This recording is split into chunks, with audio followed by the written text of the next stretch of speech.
യോഹന്നാന്റെ സുവിശേഷം 20-ാം അധ്യായം 31-ാമത്തെ വചനഭാഗം. എന്നാൽ യേശു ദൈവപുത്രനായ ക്രിസ്തു എന്ന് നിങ്ങൾ വിശ്വസിക്കേണ്ടതിനും വിശ്വസിച്ചിട്ട് അവൻ്റെ നാമത്തിൽ നിങ്ങൾക്ക് ജീവൻ ഉണ്ടാകേണ്ടതിനും ഇത് എഴുതിയിരിക്കുന്നു. ഒരു പ്രാവശ്യം കൂടെ നമുക്ക് ആ വചനം ഒന്ന് ചേർന്ന് പറയാം. എന്നാൽ യേശു ദൈവപുത്രനായ ക്രിസ്തു എന്ന് നിങ്ങൾ വിശ്വസിക്കേണ്ടതിനും വിശ്വസിച്ചിട്ട് അവൻ്റെ നാമത്തിൽ നിങ്ങൾക്ക് ജീവൻ ഉണ്ടാകേണ്ടതിനും ഇത് എഴുതിയിരിക്കുന്നു. യേശു ക്രിസ്തുവിൻ്റെ ദൈവത്വം, ഡിവിനിറ്റി ഓഫ് ജീസസ് ക്രൈസ്റ്റ് എന്ന പ്രമേയത്തെ ഇന്ന് രാത്രിയിൽ ദൈവം തന്ന സമയത്തിനുള്ളിൽ ഇവിടെ കടന്നു വന്നിരിക്കുന്ന ജനത്തോടും ഈ ശബ്ദസേനയിൽ ഞങ്ങളെ ശ്രവിക്കുന്ന എല്ലാ മാന്യ ശ്രോതാക്കളോടും കൈമാറാൻ പരിശുദ്ധാത്മാവിൽ ഞാൻ ശരണപ്പെടുന്നു. എല്ലാവരും വളരെ പ്രാർത്ഥനയോടെയും തികഞ്ഞ ദൈവാശ്രയ ബോധത്തോടെയും ദൈവസന്നിധിയിൽ ആയിരിക്കണം എന്ന് ദൈവനാമത്തിൽ ഓർമ്മിപ്പിക്കുന്നു. ഈ സുവിശേഷ യോഗത്തിൻ്റെ സുവിശേഷ യോഗം അല്ല, സുവിശേഷ മഹായോഗമാണ്. എന്താണ് സുവിശേഷ മഹായോഗം എന്ന് ഞാൻ എടുത്തു പറയാൻ കാരണം, ഈ ഗ്രൗണ്ടിൽ എത്ര പേര് വന്നിരിക്കുന്നു എന്നതല്ല, മഹാനായ കർത്താവ് ഇവിടെ വന്നിരിക്കുന്നത് കൊണ്ട് ഇത് മഹായോഗമാണ്. 2-3 പേർ അവൻ്റെ നാമത്തിൽ കൂടി വരുന്നവരുടെ മധ്യത്തിൽ ഞാനുണ്ടെന്ന് പറഞ്ഞ കർത്താവ് ഇന്ന് രാത്രിയിൽ ഇവിടെ ഇറങ്ങി വന്നിട്ടുണ്ട്. എന്നെ ശുശ്രൂഷിക്കാനായി ക്ഷണിച്ച കർത്താവിൻ്റെ ദാസൻ, ഇതിൻ്റെ സംഘാടകർ, അനുഗ്രഹിക്കപ്പെട്ട വർഷിപ്പ് ടീം, മീഡിയ കൈകാര്യം ചെയ്യുന്നവർ, സിസ്റ്റം കൈകാര്യം ചെയ്യുന്നവർ, ഈ ഗ്രൗണ്ടിൽ വന്നിരിക്കുന്ന കർത്തൃദാസന്മാർ, സഹോദരി സഹോദരന്മാർ, കുഞ്ഞുങ്ങൾ, ഈ ദേശത്തിൻ്റെ വിവിധ ഇടങ്ങളിലിരുന്ന്, വീടുകളിലും വീഥികളിലുമൊക്കെ ഇരുന്ന് ദൈവവചനം ശ്രദ്ധിക്കുന്നവർ എല്ലാവരെയും കർത്താവ് ഇന്ന് രാത്രിയിൽ ഒരുമിച്ച് അനുഗ്രഹിക്കട്ടെ. ഇങ്ങനെയുള്ള പ്രത്യേകമായ മീറ്റിങ്ങുകൾ ഒരു സമൂഹത്തിൽ, ഒരു ദേശത്ത്, ഒരു സ്ഥലത്ത് നടക്കുമ്പോൾ സമൂഹത്തിന് ഇതിനെക്കുറിച്ചുള്ള ചില വിലയിരുത്തലുകൾ വ്യത്യസ്തമാണ്. പാസ്റ്റർമാർ പ്രസംഗിക്കുന്ന ഒരു മീറ്റിംഗ് ആണെങ്കിൽ, പെന്തക്കോസുകാർ നടത്തുന്ന ഒരു മീറ്റിംഗ് ആണെങ്കിൽ സമൂഹം അതിനെ വിവിധ നിലയിലാണ് വിലയിരുത്തുന്നത്. ഇന്ന് രാത്രിയിൽ ഇത് പെന്തക്കോസുകാർ ക്രമീകരിച്ച മീറ്റിംഗ് തന്നെയാണ്. ഇവിടെ പ്രസംഗിക്കുന്നത് ഇന്ന് രാത്രി ഒരു പാസ്റ്റർ തന്നെയാണ്. പക്ഷെ ഞാനിവിടെ പ്രസംഗിക്കാൻ പോകുന്നത് പെന്തക്കോസിനെ കുറിച്ചല്ല. ഞാനിവിടെ പ്രസംഗിക്കാൻ പോകുന്നത് ക്രിസ്ത്യാനിത്വത്തെ കുറിച്ചുമല്ല. ഞാൻ പ്രസംഗിക്കാൻ പോകുന്നത് ഒരു മതത്തെ കുറിച്ചല്ല, ഒരു വർഗത്തെ കുറിച്ചല്ല, ഒരു സമുദായത്തെ കുറിച്ചല്ല. ഞാനിവിടെ പ്രസംഗിക്കാൻ പോകുന്നത് സുവിശേഷമാണ്. സുവിശേഷം എന്നാൽ യേശു എന്നാണ് അർത്ഥം. യേശു കർത്താവിനെ പ്രസംഗിക്കുമ്പോൾ അതൊരു മതപ്രസംഗമാകത്തില്ല. കാര്യം എന്താണ്? യേശു കർത്താവ് ഈ ഭൂമിയിലേക്ക് കടന്നു വന്നു. യേശു ഈ ഭൂമിയിൽ ജീവിച്ചു. 3.5 വർഷം യേശു ഈ ഭൂമിയിൽ ശുശ്രൂഷിച്ചു. യേശു ഒരിക്കലും ഒരു മതപ്രസംഗം നടത്തിയിട്ടില്ല. യേശു ഒരിക്കലും ഒരു മതം സ്ഥാപിച്ചിട്ടില്ല. യേശു അങ്ങനെ ഒരു മതം സ്ഥാപിച്ചൊരു പേരിട്ടിട്ടില്ല. അതുകൊണ്ട് ഇതൊരു മതപ്രസംഗമല്ല. ഒരു ജാതിയിൽ നിന്ന് അടുത്ത ജാതിയിലേക്കോ, ഒരു മതത്തിൽ നിന്ന് അടുത്ത മതത്തിലേക്കോ, ഒരു സഭയിൽ നിന്ന് അടുത്ത സഭയിലേക്കോ, ഒരു സംഘടനയിൽ നിന്ന് അടുത്ത സംഘടനയിലേക്കോ നിങ്ങളെ ഇളക്കി മാറ്റുന്ന, ഏതെങ്കിലും രക്തം തിളപ്പിക്കുന്ന, ചോര തിളപ്പിക്കുന്ന, വാളെടുക്കാൻ പ്രേരിപ്പിക്കുന്ന ഏതെങ്കിലും ഒരു പ്രസംഗമല്ല ഇന്ന് രാത്രിയിൽ ഞാൻ ഇവിടെ പ്രസംഗിക്കുന്നത്. മതം മാറ്റുന്നതല്ല, മനസ്സു മാറ്റുന്ന സന്ദേശമാണ്. മനസ്സു മാറ്റാൻ ഈ സന്ദേശത്തിന് ശക്തി ഉള്ളത് കൊണ്ടാണ് എന്നെ പോലെയുള്ളവർ ഈ വേദിയിൽ നിന്ന് യേശുവിനെ പ്രസംഗിക്കുന്നത്. അല്ലെങ്കിൽ ഞങ്ങളെ ഈ ഒരു അനുഭവത്തിൽ ലഭിക്കില്ലായിരുന്നു. അതുകൊണ്ട് സ്നേഹിതരെ, ഇതിനെക്കുറിച്ച് വിമർശന ബുദ്ധിയോടെ ചിന്തിച്ച് ഈ ശബ്ദം കേൾക്കാതെ നിങ്ങൾ മാറിപ്പോകരുത്. ദൈവദാസൻ ഓർപ്പിച്ചതുപോലെ ഏതെങ്കിലും രാജ്യത്ത് നിന്ന് ലഭിക്കുന്ന എന്തെങ്കിലും സമ്പത്ത് കൊണ്ടോ പണം കൊണ്ടോ ചെയ്തെടുക്കുന്ന കാര്യങ്ങളല്ല ഇവിടെ നടക്കുന്ന മീറ്റിങ്ങുകളൊന്നും. ദേശത്തെ കുറിച്ചുള്ള ഭാരം, നിന്റെ വീട്ടിനകത്ത് ആത്മഹത്യ ഒഴിവാക്കാൻ, നിന്റെ വീടിനകത്ത് സമാധാനം ഉണ്ടാകാൻ, നിന്റെ തലമുറയ്ക്കൊരു സ്വസ്ഥത ഉണ്ടാകാൻ, അതിനുവേണ്ടിയാണ് കർത്താവ് ഇങ്ങനെ ഒരു ക്രമീകരണം ഇവിടെ ഒരുക്കിയിരിക്കുന്നത്. അത് ഞാൻ പൂർണ്ണമായിട്ട് വിശ്വസിച്ചുകൊണ്ട്, എനിക്ക് ഉണർവ് പ്രസംഗിക്കാൻ ഭയങ്കര ഇഷ്ടമാണ്. ഞാനൊരു ഉണർവ് പ്രസംഗം തന്നെയാണ്. പക്ഷെ ഇന്ന് രാത്രിയിൽ ഇങ്ങനെ പരസ്യമായി പന്തലിട്ട് മനോഹരമായ സ്റ്റേജൊക്കെ ഇട്ട് മൈക്കൊക്കെ പലയിടത്തും വെച്ച് കെട്ടിയേക്കുന്നത് ദാവീദും ഗോലിയാത്തും കല്ലും കവണയും ഏലിശയും ഏലിയാവും പുതപ്പും പറഞ്ഞ് ഇവിടെ ഇരിക്കുന്നവിടെ കയ്യടി വാങ്ങിക്കാനല്ല. അതിനേക്കാൾ അപ്പുറം ഈ മീറ്റിങ്ങിന് ഒരു ഉദ്ദേശമുണ്ട്. അതുകൊണ്ട് അത് നിങ്ങൾ തിരിച്ചറിഞ്ഞുകൊണ്ട്, ഒരുപക്ഷെ നിങ്ങൾക്ക് വേണ്ടിയത്, വിശ്വാസികളായ ദൈവത്തെ അറിഞ്ഞ നിങ്ങൾക്കൊരു പക്ഷേ സ്പർശിക്കത്തക്ക നിലകളിലുള്ള ഞാൻ നേരത്തെ പറയപ്പെട്ട വൈകാരികമായ ഏതെങ്കിലും പ്രസംഗ മേഖലയിലൂടെ ഞാൻ യാത്ര ചെയ്തില്ലെങ്കിലും ഇന്ന് രാത്രിയിൽ നിങ്ങൾ ഇതിനകത്ത് തതരം പൂട്ടിയിരിക്കരുത്, ആരാധിക്കാതിരിക്കരുത്. യേശു എന്ന് കേൾക്കുമ്പോൾ തന്നെ നിന്റെ ആത്മമനുഷ്യൻ എഴുന്നേൽക്കണം. യേശു എന്ന് പറയുമ്പോൾ തന്നെ നിന്റെ അകത്തെ മനുഷ്യൻ ചലിക്കണം. അങ്ങനെ ചലിപ്പിക്കാൻ ശക്തിയുള്ള ഒരു നാമമാണ് യേശുവിന്റെ നാമം. അതുകൊണ്ട് ഇന്ന് രാത്രിയിൽ ഈ ഗ്രൗണ്ടിനകത്ത് വന്നിരിക്കുന്ന ഒരാൾ പോലും വെറുതെ ഇരിക്കരുത്. നിന്റെ കൈയടിയായിരിക്കാം, നീ പറയുന്നൊരു സ്തോത്രമായിരിക്കാം, നിന്റെ അധരന്തരം നീ പറയുന്നൊരു അന്യഭാഷയായിരിക്കാം.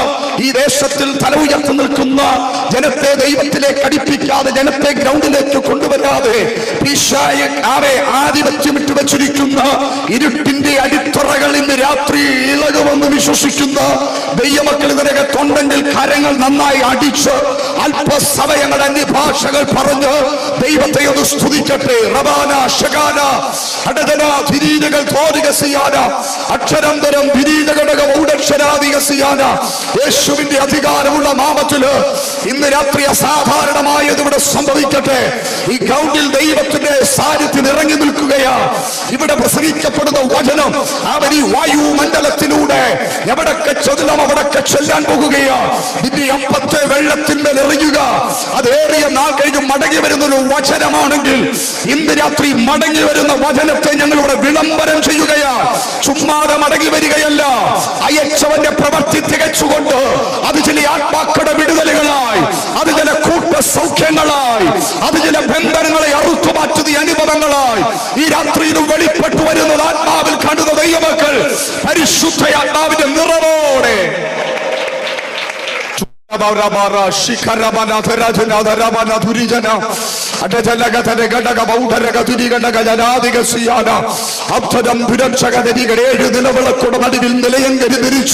മാറത്ത് പൊങ്കച്ച കെട്ടിയവനായി ഇന്ന് രാത്രിയിൽ ഇതിനകത്തൊരുവരെ ഉലാത്തുന്നുണ്ട്. അവനെ അനുഭവിച്ചറിയാൻ ദൈവം നമുക്കൊരു രാത്രി കൂടെ തന്നതുകൊണ്ട് ഞാൻ ദൈവത്തെ വാഴ്ത്തുകയാ. യേശുവിൻ നാമത്തിൽ അത് സംഭവിക്കട്ടെ. ഞാനത് വിശ്വാസത്താൽ പ്രഖ്യാപിക്കുന്നു. സുവിശേഷത്തിന്റെ വാതിൽ ഇന്ന് രാത്രിയിൽ തുറക്കട്ടെ. ഹൃദയത്തിന്റെ വാതിൽ ഇന്ന് രാത്രിയിൽ തുറക്കപ്പെടട്ടെ. യേശു കർത്താവിന്റെ നാമത്തിൽ തന്നെ. കാലഘട്ടത്തിനനുസരിച്ച് കാലഹരണപ്പെട്ടു പോകാത്തതാണ് ദൈവത്തിന്റെ വചനം. ഇതെഴുതി നീണ്ട നൂറ്റാണ്ടുകളായിട്ടും ഈ വചനം കാലഹരണപ്പെട്ടിട്ടില്ല. എത്ര വർഷങ്ങളായിട്ട് ഞാൻ ഈ യേശുവിനെ പ്രസംഗിക്കുന്നു, അവ എനിക്കൊരു മടിയും തോന്നിയിട്ടില്ല. എത്ര നാളുകളായിട്ട് നിങ്ങൾ ഈ ബൈബിൾ വായിക്കുന്നു, നിങ്ങൾക്കൊരു മടിയും തോന്നിയിട്ടില്ല. എത്ര വർഷങ്ങളായി നിങ്ങൾ ഈ വചനം കേൾക്കുന്നു, നിങ്ങൾക്കൊരു മടിയും തോന്നിയിട്ടില്ല. കാര്യം ഇതിനകത്ത് മുഴുവനും നിറഞ്ഞു നിൽക്കുന്നത് എലോഹീമാണ്, സർവശക്തനായ ദൈവമാണ്. ആകയാൽ ഈ വചനത്തിന്റെ ആ പ്രഖ്യാപനത്തെ നിങ്ങളുടെ മേലെത്തിക്കാൻ ദൈവം എനിക്ക് തന്നതൊരു ഭാഗ്യമായി ഞാൻ കണ്ടുകൊണ്ട് ഈ ദൈവവചനത്തിലേക്ക് യേശു കർത്താവിന്റെ ദൈവത്വം എന്ന പ്രമേയത്തെ മുന്നിൽ നിർത്തിക്കൊണ്ട് അല്പനേരം സംസാരിച്ച് അവസാനം നിങ്ങൾക്ക് വേണ്ടി ഈ ദേശത്തിന് വേണ്ടി പ്രാർത്ഥിപ്പാൻ ഞാൻ പരിശുദ്ധ ആത്മാവിൽ ആമേൻ ശരണപ്പെടുകയാണ്. അപ്പോസ്തലനായ യോഹന്നാൻ, യേശുവിന്റെ ശിഷ്യന്മാരിൽ വളരെ പ്രധാനിയായി അറിയപ്പെടുന്ന, യേശുവിന്റെ മാർവോട് ചാരിക്കിടുന്ന സ്നേഹത്തിന്റെ അപ്പോസ്തലൻ എന്ന പേരിൽ അറിയപ്പെട്ട യോഹന്നാൻ എന്ന ദൈവത്തിന്റെ മനുഷ്യനിലൂടെ പുതിയ നിയമ ദൈവജനത്തിന് ലഭിക്കപ്പെട്ട 5ഓളം പുസ്തകങ്ങളുണ്ട്. അതിൽ ആദ്യത്തെ പുസ്തകമാണ് യോഹന്നാന്റെ സുവിശേഷം എന്ന് പറയുന്നത്. നമുക്ക് ലഭ്യമായ ആദ്യത്തെ പുസ്തകമാണ്. യേശു കർത്താവിന്റെ ശിഷ്യന്മാരിൽ വളരെ പ്രായം കുറഞ്ഞ ശിഷ്യനാരെന്ന് ചോദിച്ചാൽ അത് അപ്പോസ്തലനായ യോഹന്നാനാണ്. ഈ ലോകത്തിൽ നിന്ന് ഏറ്റവും അവസാനമായി നീങ്ങപ്പെട്ട, മാറ്റപ്പെട്ട, ലോകം വിട്ടുപോയ ശിഷ്യൻ ആരെന്ന് ചോദിച്ചാൽ അത് അപ്പോസ്തലനായ യോഹന്നാനാണ്. യോഹന്നാന്റെ ഒത്തിരി പ്രത്യേകതകൾ ദൈവവചനത്തിനകത്തുണ്ട്. അങ്ങനെ പോകുവാൻ ഇതൊരു ബൈബിൾ ക്ലാസ് അല്ല, അങ്ങനെ പോകുവാൻ ഒരു ചർച്ച ഇൻസൈഡ് നടക്കുന്ന ഒരു മീറ്റിംഗ് അല്ലാത്തത് കൊണ്ട് ഞാൻ അങ്ങനെ പോകുവാൻ ആഗ്രഹിക്കുന്നില്ലെങ്കിലും ഈ യോഹന്നാനെ എനിക്ക് വളരെ ആവേശകരമായി എനിക്ക് തോന്നിയ ഏറ്റവും യോഹന്നാന്റെ ജീവിതത്തിലെ ഏറ്റവും പ്രധാനപ്പെട്ട ഒരു ഭാഗമുണ്ട് കേട്ടോ. കർത്താവായ യേശു ക്രിസ്തുവിന്റെ ക്രൂശിനരികിൽ അവൻ ഒത്തിരി പേരെയൊന്നും നമ്മൾ കാണുന്നില്ല.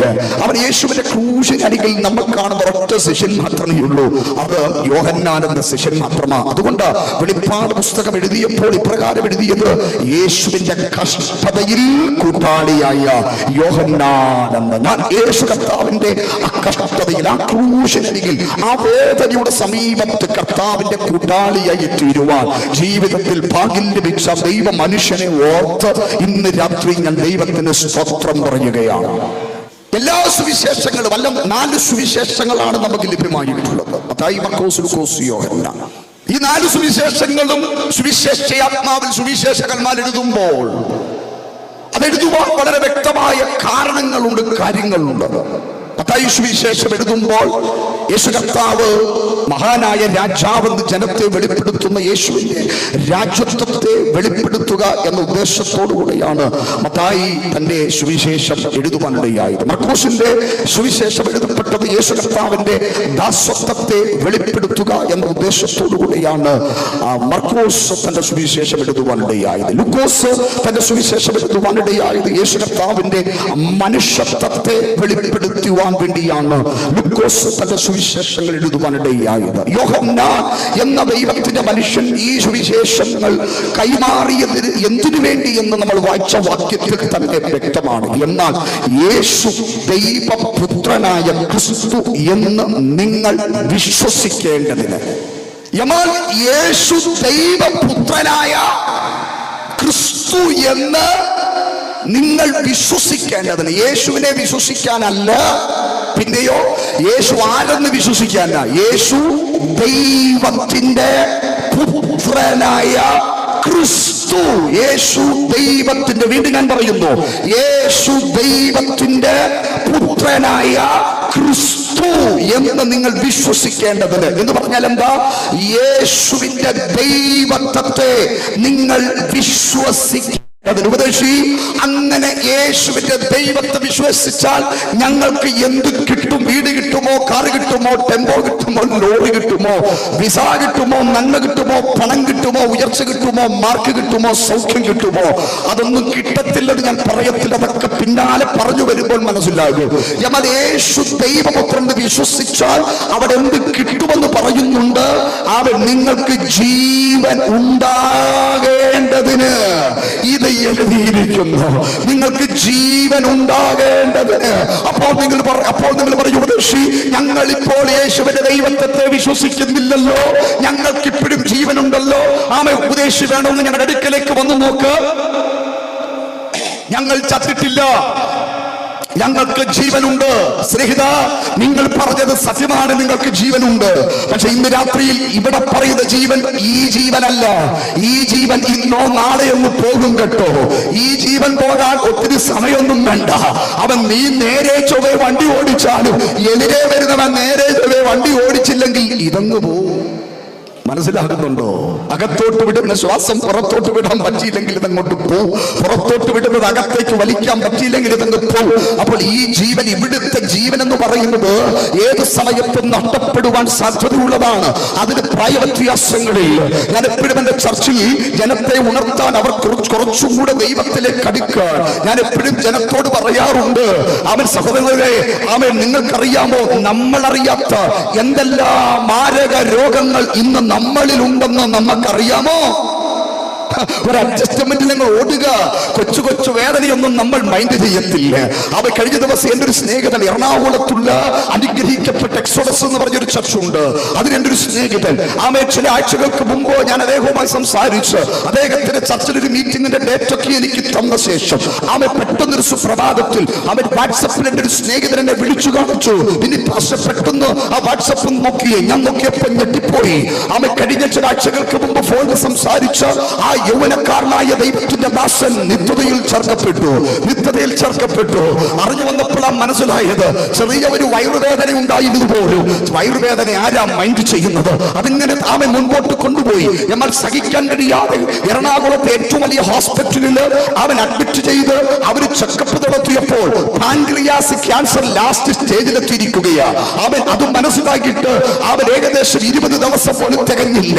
ആ ഭക്തൻ ദൈവകരങ്ങളിലേക്ക് ചേർക്കപ്പെടാനിടയായി തീർന്നു. അതുകൊണ്ട് ഇന്ന് രാത്രിയിൽ ഇവിടെ ഇരിക്കുന്ന ഒരു കാര്യം വ്യക്തമായി ഞാൻ പറയുക, ജീവിതത്തിൽ ഒരു ഗ്യാരണ്ടിയും ഇല്ലാത്തതാ മനുഷ്യൻ എന്ന് പറയുന്നത്. അവൻ ഇവിടുത്തെ ഫ്രിഡ്ജിന് ഗ്യാരണ്ടി തരുന്നുണ്ട്, ഇവിടുത്തെ സകല മെഷീൻസിന് ഗ്യാരണ്ടി തരുന്നുണ്ട്, അവൻ ഇവിടുത്തെ ടിവിക്ക് ഗ്യാരണ്ടിയും വാറണ്ടിയും ഒക്കെ തരുന്നുണ്ട്. പക്ഷേ ഒരു ഹോസ്പിറ്റലും ഒരു ഡോക്ടർമാരും ഒരു മനുഷ്യനും ഗ്യാരണ്ടി തരത്തില്ല.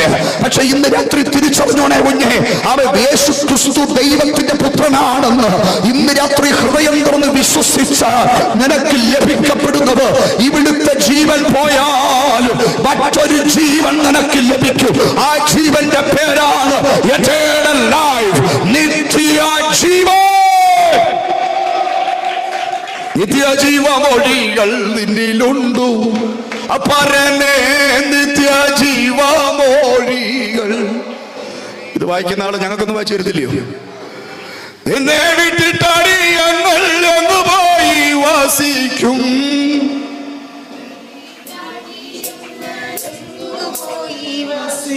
നീയല്ലോ ഞങ്ങൾക്കുള്ള ദിവ്യ സമ്പത്തേശുവേ, നീയല്ലോ ഞങ്ങൾക്കുള്ള ദിവ്യ സമ്പത്തേശുവേ. അതുകൊണ്ട് യേശു കർത്താവിനെ അനുഗമിച്ച പുരുഷാരത്തെ കണ്ടിട്ട് യേശു കർത്താവ് പറഞ്ഞു, എന്റെ കുഞ്ഞുമക്കളെ, എന്റെ കുഞ്ഞാടികളെ, നിങ്ങളല്ല എന്നെ ഇങ്ങനെ ഫോളോ ചെയ്യുന്നതിന് പിന്നിൽ ഒരു രഹസ്യമുണ്ട്. ഞാൻ നിങ്ങൾക്ക് ഇഷ്ടം പോലെ തിന്നാൻ അപ്പം തരുന്നുണ്ട്, നിങ്ങളെല്ലാം എന്നെ ഫോളോ ചെയ്യുന്നത്. അതുകൊണ്ട് നാളെ മുതൽ ഞാൻ അപ്പത്തിന്റെ കടയങ്ങ് പൂട്ടാൻ പോവുക. നിങ്ങൾക്ക് നാളെ മുതൽ അപ്പമില്ല, നിങ്ങൾക്ക് നിത്യജീവന്റെ ദൂതുകൾ ഞാൻ തരാൻ പോവുകയാണെന്ന് യേശു കർത്താവ് പറഞ്ഞപ്പോൾ എന്താ സംഭവിച്ചതെന്നറിയാമോ? വചനം വായിക്കുന്നവർക്കറിയാം. യോഹന്നാൻ 6 എടുക്കണ്ട, നോക്കണ്ട. അവിടെ പറയുന്നത് അങ്ങനെ ഓരോരുത്തരായി പറഞ്ഞു, വാടാ വാടാ, അപ്പം കിട്ടിയില്ല, പിന്നെ ഇവന്റെ പുറകെ പോയിട്ട് കാര്യമില്ലെന്ന് പറഞ്ഞ് എല്ലാവരും യേശുവിനെ വിട്ടുപോയി. അവൻ നിങ്ങൾ നോക്കണേ, ഒരു ആരാധനയ്ക്ക് 10,000-20,000 30,000 പേര് കൂടിക്കൊണ്ടിരുന്ന ഒരു സഭയ്ക്കകത്ത് നിന്ന്, അങ്ങനെ ഞാനങ്ങ് പറയുക, ഒരു കൂട്ടായ്മയ്ക്കകത്ത് നിന്ന് നല്ല ദശാംശവും നല്ല വരുമാനം കിട്ടിക്കൊടുന്ന സ്ഥലത്ത് നിന്ന് ഇനി ഞാൻ അപ്പം കൊടുക്കുന്നില്ലെന്ന് പറഞ്ഞതിന്റെ വാർത്ത കേട്ടിട്ട് ഈ ജനമെല്ലാം പിന്തിരിഞ്ഞു പോയി. അവസാനം 12 പേര് മാത്രമായി, ശിഷ്യന്മാര് വേറെ വഴിയില്ലെന്ന് ഞാനങ്ങ് ചിന്തിക്കുക. 12 പേര് മാത്രമായി തലയും ചൊറിഞ്ഞ് തെക്കും വടക്കും നോക്കി നിൽക്കുമ്പോ യേശു കർത്താവ് ചോദിച്ചു, എന്നാടാ നിനക്കൊക്കെ പറ്റൂടെ? എല്ലാവരും പോയത് കണ്ടില്ലേ, നിനക്കൊക്കെ പറ്റൂടെ? ഉടനെ പത്രോസ് ചാടിക്കേറി ഒരു മടിമറി പറഞ്ഞു, കർത്താവേ, അങ്ങേ വിട്ടിട്ട് ഞങ്ങൾ എവിടെ പോകാനാ? അങ്ങയുടെ മക്കൾ ജീവന്റെ മൊഴിയൊന്നല്ല, നിത്യ ജീവന്റെ മൊഴികൾ അങ്ങയുടെ പക്കലുണ്ട്. ഇന്ന് രാത്രി ഇവിടം കൊണ്ട് തീരുന്ന ഒരു ശബ്ദമല്ല സ്നേഹിത നിന്റെ കാതിൽ നീ കേൾക്കുന്നത്, പിന്നെയോ ഇതിനപ്പുറത്തേക്ക് നിന്നെ എത്തിക്കുന്ന ഒരു ജീവന്റെ ശബ്ദമാണ് നിന്നെ കേൾപ്പിക്കുന്നത്. അത് കേട്ട് അതിൽ വിശ്വസിക്കാൻ കൃപ ലഭിച്ച ദൈവമക്കൾ ഇന്ന് രാത്രി ഉണ്ടെങ്കിൽ അവരവരങ്ങളെ തുറന്ന് ദൈവത്തെ സ്തുതിക്കട്ടെ.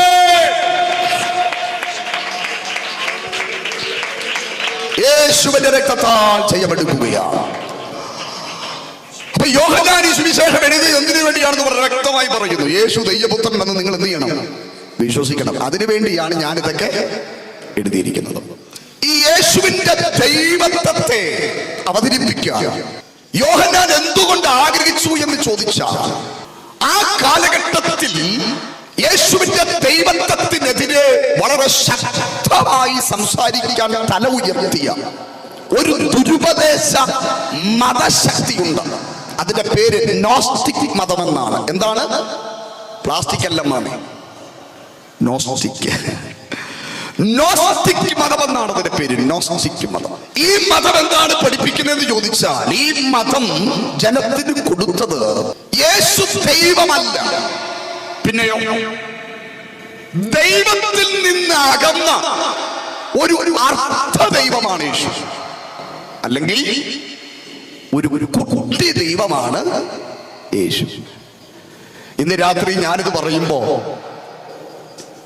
ഈ ദേശത്ത് ഉദയംകുളങ്ങര അല്ലേ, മരിയാപുരം, ഈ ദേശത്ത് നോസ്റ്റിക്കും പ്ലാസ്റ്റിക്കും മതക്കാരൊന്നും ഇല്ല. പക്ഷേ ക്രിസ്മസ് ഒക്കെ വരുമ്പം ആ പുൽക്കൂടിനകത്ത് കിടക്കുന്ന ദൈവത്തെ നോക്കിയ ഈ മതക്കാര് പഠിപ്പിക്കുന്ന സാധനമാണെന്ന് തോന്നുന്നു. കണ്ടിട്ടില്ലേ? വാവോ വാവോ വാവോ ഉണ്ണി യേശു കടലൊക്കെ കിട്ടും. എന്തിനേശുവാ? ഉണ്ണി യേശു. സ്തോത്രം.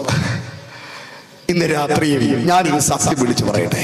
വേദപുസ്തകത്തിനകത്ത് പറഞ്ഞിരിക്കുന്ന യേശുവിനെ ഒരു പുൽക്കൂടുണ്ടാക്കി അതിനകത്ത് കിടത്താൻ പറ്റില്ല.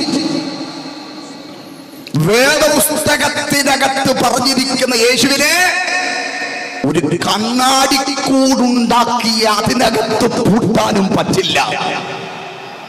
സ്വർഗം അവന്റെ സിംഹാസനം, ഭൂമി അവന്റെ പാപപീഠം. അത്രയ്ക്ക് വലിയവനായ ഒരു കർത്താവിനെയാണ് ഇന്ന് രാത്രി നമ്മൾ ആരാധിക്കുന്നത്. യേശു പുൽക്കൂടിനകത്തോ യേശു കണ്ണാടിക്കൂട്ടിനകത്തോ യേശു കിടക്കാൻ ആഗ്രഹിക്കുന്നില്ല. അതുകൊണ്ട് ആ കർത്താവ് പറയുന്നത്, ഞാൻ വാതിൽക്കൽ നിന്നും മുട്ടുന്നു. ഏത് വാതിൽക്കല?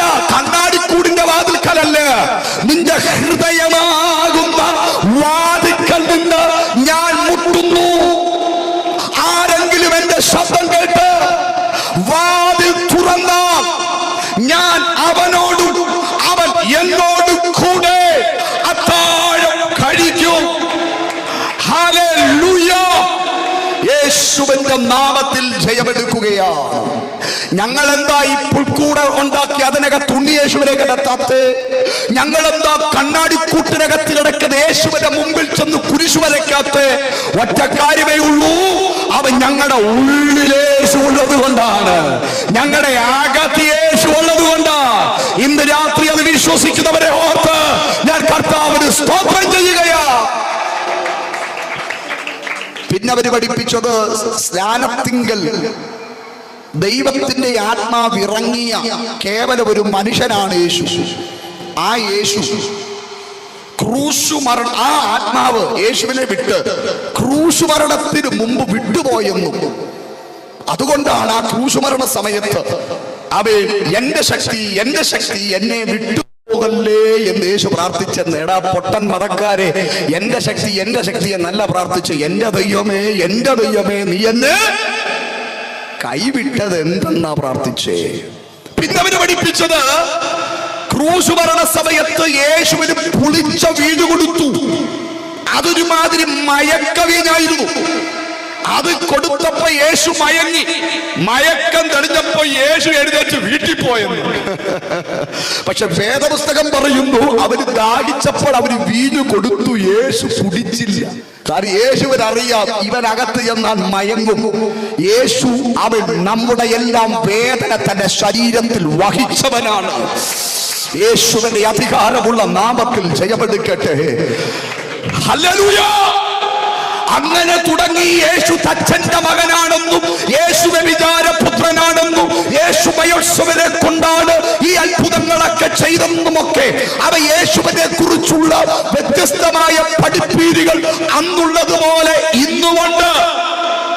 രക്തത്താൽ ജയമെടുക്കും. യേശു കാശ്മീരിൽ അങ്ങാണ്ട് വന്നെന്നും അവിടെ കല്യാണം കഴിച്ച് പിള്ളാരുടെ താമസിച്ചതെന്നുമൊക്കെ കഴിഞ്ഞ ദിവസം ഏതോ ഒരു പൊട്ടൻ രക്തത്താൽ ജയമെടുക്കുക എവിടെയോ ഒരു മൈക്കിൽ കൂടെ വിളിച്ചു പറയുന്നത് കേട്ടു.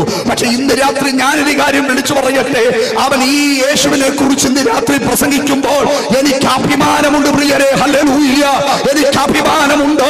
ഇന്ന് രാത്രി ആ യേശുവിന്റെ ദൈവത്വത്തെ കുറിച്ച് ഇന്ന് രാത്രി എനിക്ക് പ്രസംഗിക്കാൻ അഭിമാനമുണ്ട്. സ്തോത്രം. യേശുവിന്റെ ദൈവത്വത്തിനെതിരെ ഉയർന്ന ഇങ്ങനെ ഒട്ടനവധി വെല്ലുവിളികളുണ്ട്. അതിൽ ഏറ്റവും ശക്തമായ വെല്ലുവിളിയായിരുന്നു യേശുവിന്റെ മനുഷ്യത്വം എന്ന് പറഞ്ഞാൽ യേശുവിന്റെ മനുഷ്യാവതാരം. അതിലൊരു ശക്തമായ വെല്ലുവിളിയായിരുന്നു. അതെന്താ കാര്യം? യേശു ക്രിസ്തു എല്ലാവരും ജനിക്കുന്നത് പോലെ ഒരു സ്ത്രീയിലൂടെയല്ലേ യേശു ജനിച്ചത്. മറിയ എന്ന ഒരു യഹൂദ പെൺകുട്ടിയുടെ ഉദരത്തിലൂടെയല്ലേ യേശു പുറത്തു വന്നത്. നമ്മളെല്ലാം ജനിച്ചത് ആ ഒരു വേയിലൂടെ. യേശു ജനിച്ചതും അങ്ങനെയാ. അങ്ങനെയാണെങ്കിൽ ഒരു സ്ത്രീയിലൂടെ ജനിക്കപ്പെട്ട യേശു എങ്ങനെ ദൈവമായി മാറും? പലരും ചോദിക്കുന്നൊരു ചോദ്യമാണ്. ഞാനിത് രാത്രിയിൽ അതിന് വ്യക്തമായ മറുപടി വേദപുസ്തകത്തിൽ നിന്ന് പറഞ്ഞ് മുൻപോട്ട് പോകാൻ ആഗ്രഹിക്കുക. നിങ്ങൾ പറഞ്ഞത് ശരിയാ. ഞാൻ ജനിച്ചതുപോലെ നിങ്ങൾ ജനിച്ചതുപോലെ യേശു ജനിച്ചതും ഒരു സ്ത്രീയിൽ നിന്നാണ്, ബേത്ലഹേമിലാണ് എന്നൊക്കെ വേദപുസ്തകം വ്യക്തമായി പറയുന്നു. പക്ഷേ നമ്മുടെ ജനനത്തിനും യേശുവിന്റെ ജനനത്തിനും തമ്മിൽ അസാധാരണ വ്യത്യാസമുണ്ട്. യോഹന്നാന്റെ സുവിശേഷം 1-ാം അധ്യായം 13-ാമത്തെ വാക്യം മുതൽ 15-ാമത്തെ വാക്യം വരെയുള്ള വചനഭാഗത്തിൽ ഇങ്ങനെ രേഖപ്പെടുത്തിയിരിക്കുന്നു: അവർ രക്തത്തിനല്ല, ജഡത്തിന്റെ ഇഷ്ടത്താലല്ല, പുരുഷന്റെ ഇഷ്ടത്താലുമല്ല, ദൈവത്തിൽ നിന്നത്രേ ജനിച്ചത്. സ്തോത്രം. പിന്നെ പറയുന്നു, വചനം ജഡമായി തീർന്നു, കൃപയും സത്യവും നിറഞ്ഞവനായി നമ്മുടെ ഇടയിൽ പാർത്തു. അടുത്ത വാക്യത്തിൽ പറയുന്നു, എന്റെ പിന്നാലെ വരുന്നവൻ എനിക്ക് മുൻപനായി തീർന്നു, അവൻ എനിക്ക് മുൻപേ ഉണ്ടായിരുന്നു. കേൾക്കണേ, യേശു ഉണ്ടായതല്ല, അവൻ ഉണ്ടായിരുന്നവനാണ്. രക്തത്താൽ ജയമെടുക്കട്ടെ. ഞാൻ കുറച്ച് പുറകിലോട്ടൊന്ന് പോകട്ടെ. യേശു നമ്മളെ പോലെ ഉണ്ടായതല്ല, അവൻ ഉണ്ടായിരുന്നവനാണ്. അതാണ് വചനം പറയുന്നത്. യോഹന്നാൻ 6-ാം അധ്യായം 41-ാമത്തെ വാക്യത്തിൽ പറയുന്നു, ഞാൻ സ്വർഗത്തിൽ നിന്ന് ഇറങ്ങി വന്ന അപ്പം എന്നവൻ പറഞ്ഞു. സ്തോത്രം. അവൻ ഉണ്ടായതല്ല, അവൻ ഉണ്ടായിരുന്നവനാണ്. അവൻ സ്വർഗത്തിൽ നിന്ന് ഇറങ്ങി വന്ന അപ്പമാണ്. വേദപുസ്തകം വായിച്ചപ്പോൾ ഞാൻ കണ്ട ഏറ്റവും വലിയ അത്ഭുതം എന്താണെന്നറിയാമോ സ്നേഹിതരെ? പൗലോസ് അത് ഭയങ്കരമായ നിലയിൽ അങ്ങോട്ട് എഴുതി. ഫിലിപ്പിലേഖനം 2-ാം അധ്യായത്തിന്റെ 6-7 വാക്യത്തിൽ ഇങ്ങനെ രേഖപ്പെടുത്തിയിരിക്കുന്നത്, യേശുവിനെ കുറിച്ച് രേഖപ്പെടുത്തിയിരിക്കുന്ന വാക്യമാണ്. യേശു അവൻ ദൈവത്തിന്റെ രൂപത്തിലിരിക്കെ ദൈവത്തോടുള്ള സമുദ്രം മുറുകെ പിടിച്ചു കൊള്ളണമെന്ന് വിചാരിക്കാതെ എന്ത് ചെയ്തെന്ന, അവൻ ദാസരൂപമെടുത്ത് മനുഷ്യ സാദൃശ്യത്തിനായി, മനുഷ്യനായെന്നല്ല, മനുഷ്യ സാദൃശ്യത്തിൽ കർത്താവ് ഭൂമിയിലേക്ക് ഇറങ്ങി വരിക. ഇന്ന് രാത്രി നിങ്ങൾ ശ്രദ്ധിക്കുന്നുണ്ടോ? ലോകം കണ്ടതിൽ വെച്ച് ഏറ്റവും വലിയ ഒരു പദവിയ അവൻ ദൈവത്തോടുള്ള സമത്വം. ആ ദൈവത്തോടുള്ള സമുദ്രത്തിലിരുന്നവൻ, ആ ദൈവത്തിന്റെ രൂപത്തിലിരുന്നവൻ, ആ ദൈവത്തോട് കൂടെ ഇരുന്നവൻ. Price the Lord. എന്ത് ചെയ്തെന്നാ വായിച്ചത്? അവൻ അത് പിടിച്ചുകൊള്ളാതെ അവൻ എന്ത് ചെയ്തു? മനുഷ്യനായി അവൻ ഭൂമിയിലേക്ക് ഇറങ്ങി വന്നു. രക്തത്താൽ ജയമെടുക്കുകയാണ്. ഇന്ന് രാത്രി ഞാനൊരു ആത്മീക സത്യം വിളിച്ചു പറയുക. അവൻ എന്റെ യേശു കർത്താവിനെ കാണാൻ പ്രത്യേകമൊരു ഇടം സ്ഥലം തേടി കയറിപ്പോകണ്ട. അങ്ങനെ ഒരു പ്രത്യേക സ്ഥലത്ത് കുടിയിരിക്കുന്നവനല്ല യേശു.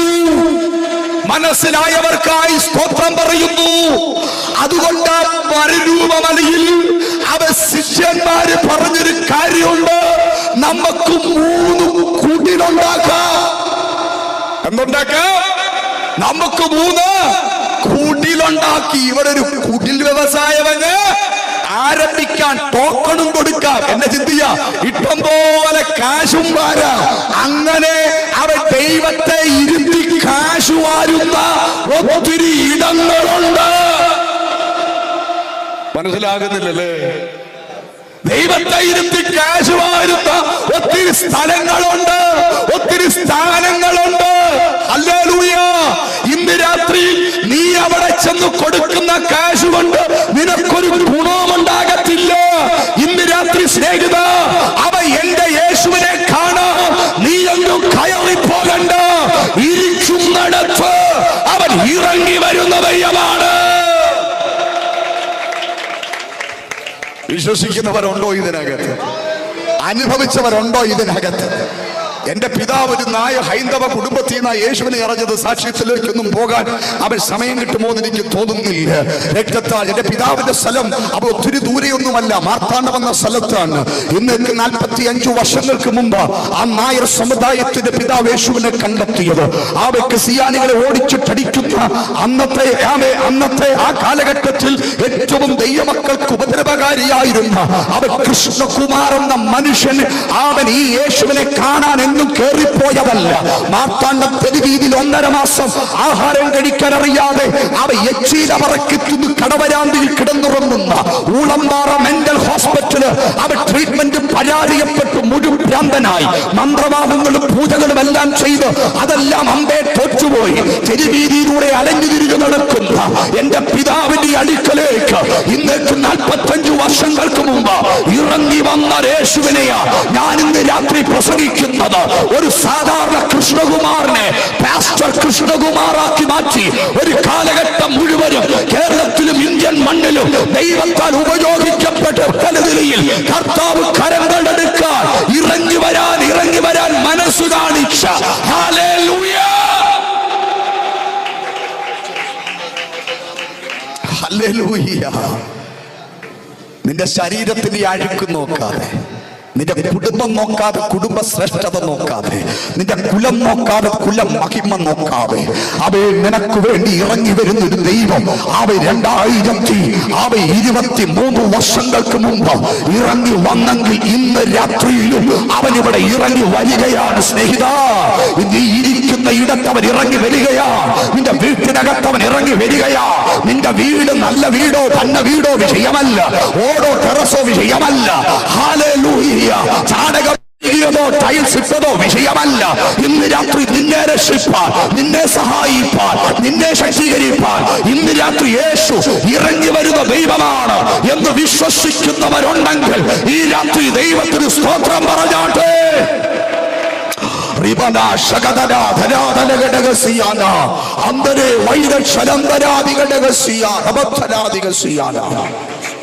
യേശു ആരാ?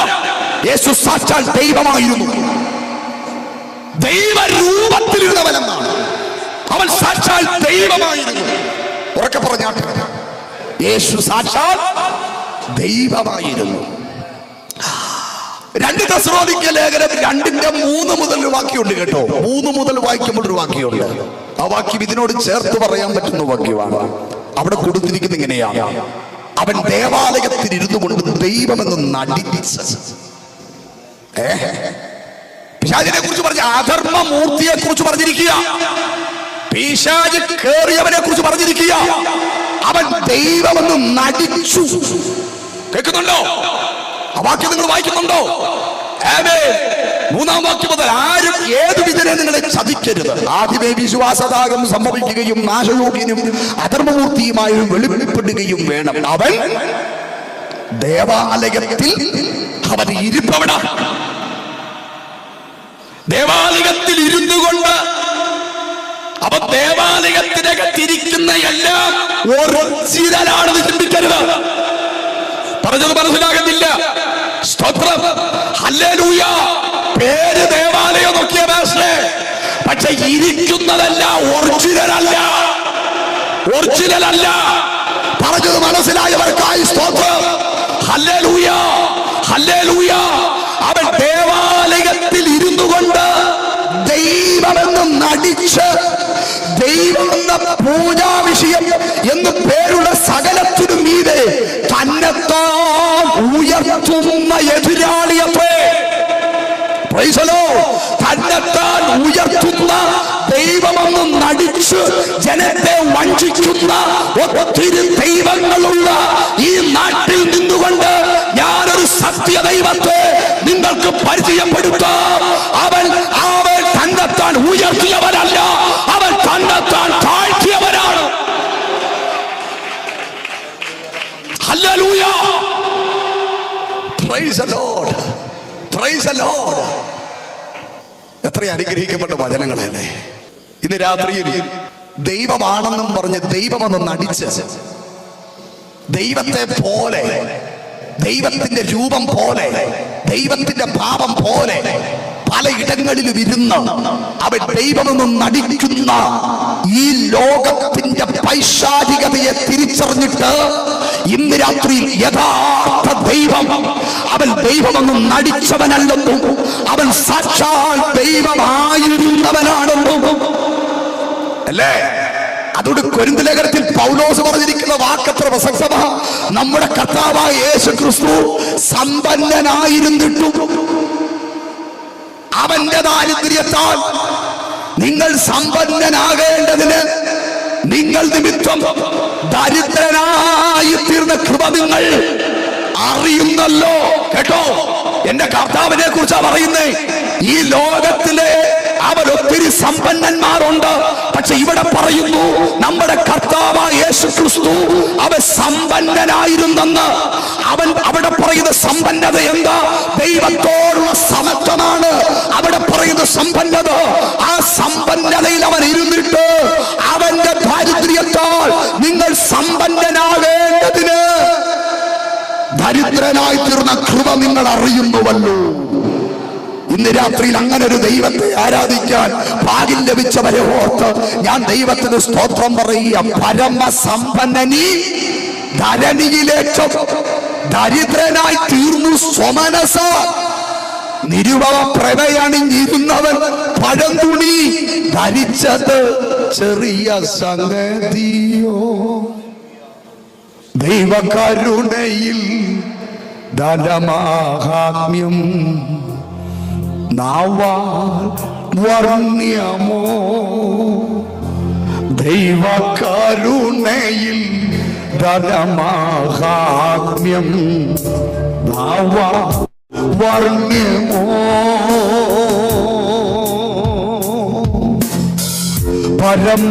പരമസമ്പന്നനി തരളിയിലേറ്റം,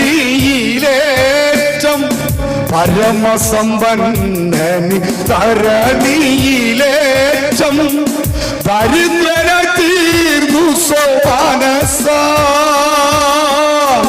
പരമസമ്പന്നനി തരളിയിലേറ്റം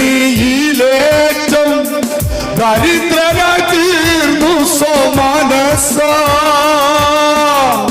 നിരുപമ പ്രഭയാണി ഇരുന്നവൻ പഴന്തുണി ധരിച്ചതു ചെറിയ സംഗതിയോ. നിരുപമ പ്രഭയാണി ഇരുന്നവൻ പഴന്തുണി ധരിച്ചത് ചെറിയ സംഗതിയോ.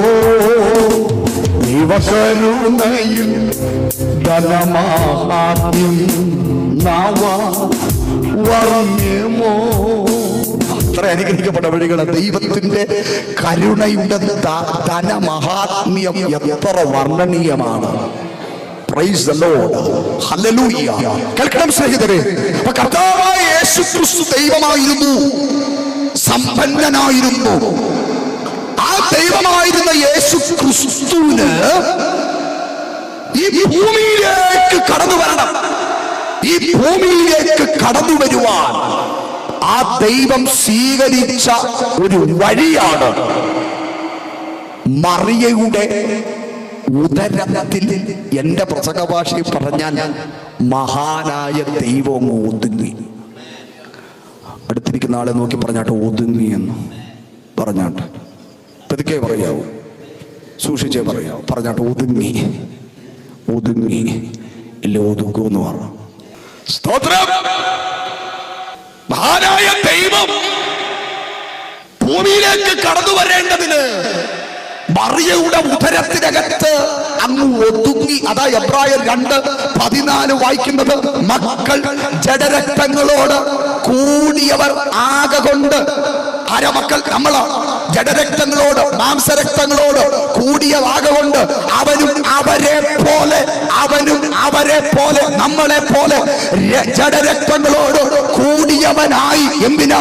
മരണത്തിന്റെ അധികാരിയായ പിശാചിനെ തന്റെ മരണത്താൽ നീക്കി ജീവപര്യന്തം മരണഭീതിയിൽ അടിമകളായിരുന്നവരെയൊക്കെയും വിടുവിക്കാൻ എന്റെ യേശു കർത്താവ്. ഹല്ലേലൂയ. സ്തോത്രം. യേശു കർത്താവിന്റെ ജനനത്തെ കുറിച്ച് മത്തായി സുവിശേഷം 1-ാം അധ്യായം ജീവിതത്തിൽ വായിച്ചു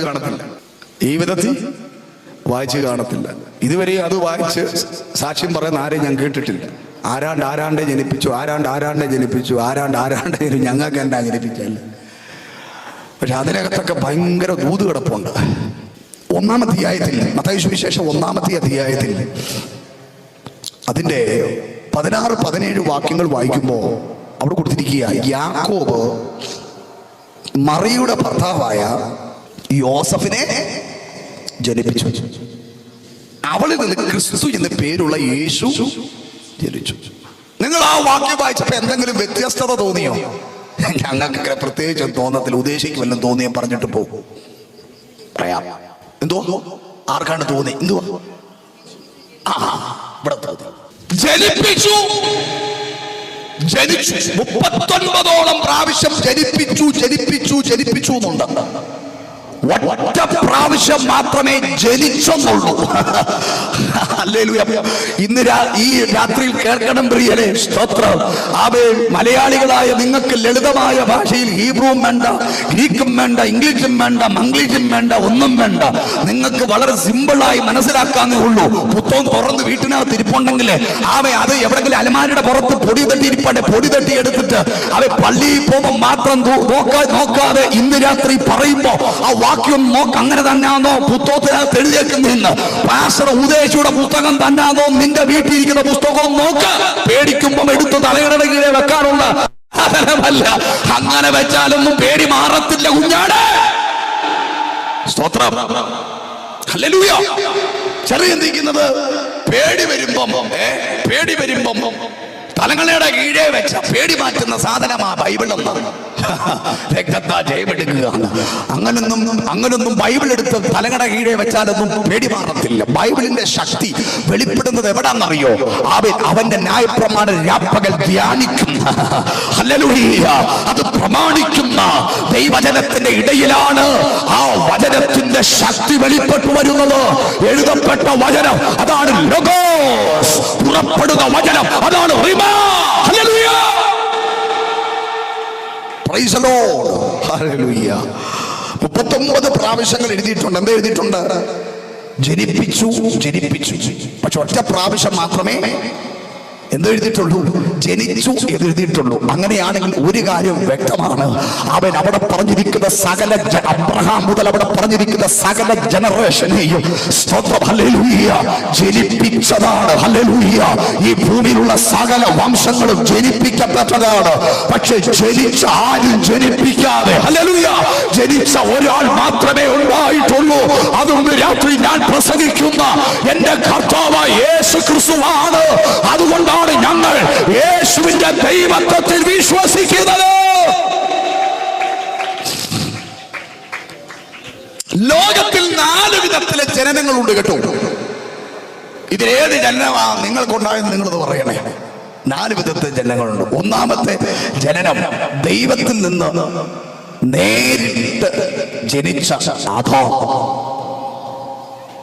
രണ്ടാമത്തെ ജനനം ആദാമിനൊരു ഗാഢനിദ്ര വരുത്തിയിട്ട് അവന്റെ വാരിയിൽ നിന്ന് ഒന്നെടുത്ത് ആദാമിൽ നിന്ന് ദൈവം ജനിപ്പിച്ച, നിങ്ങൾ പറ, ഹവ്വ.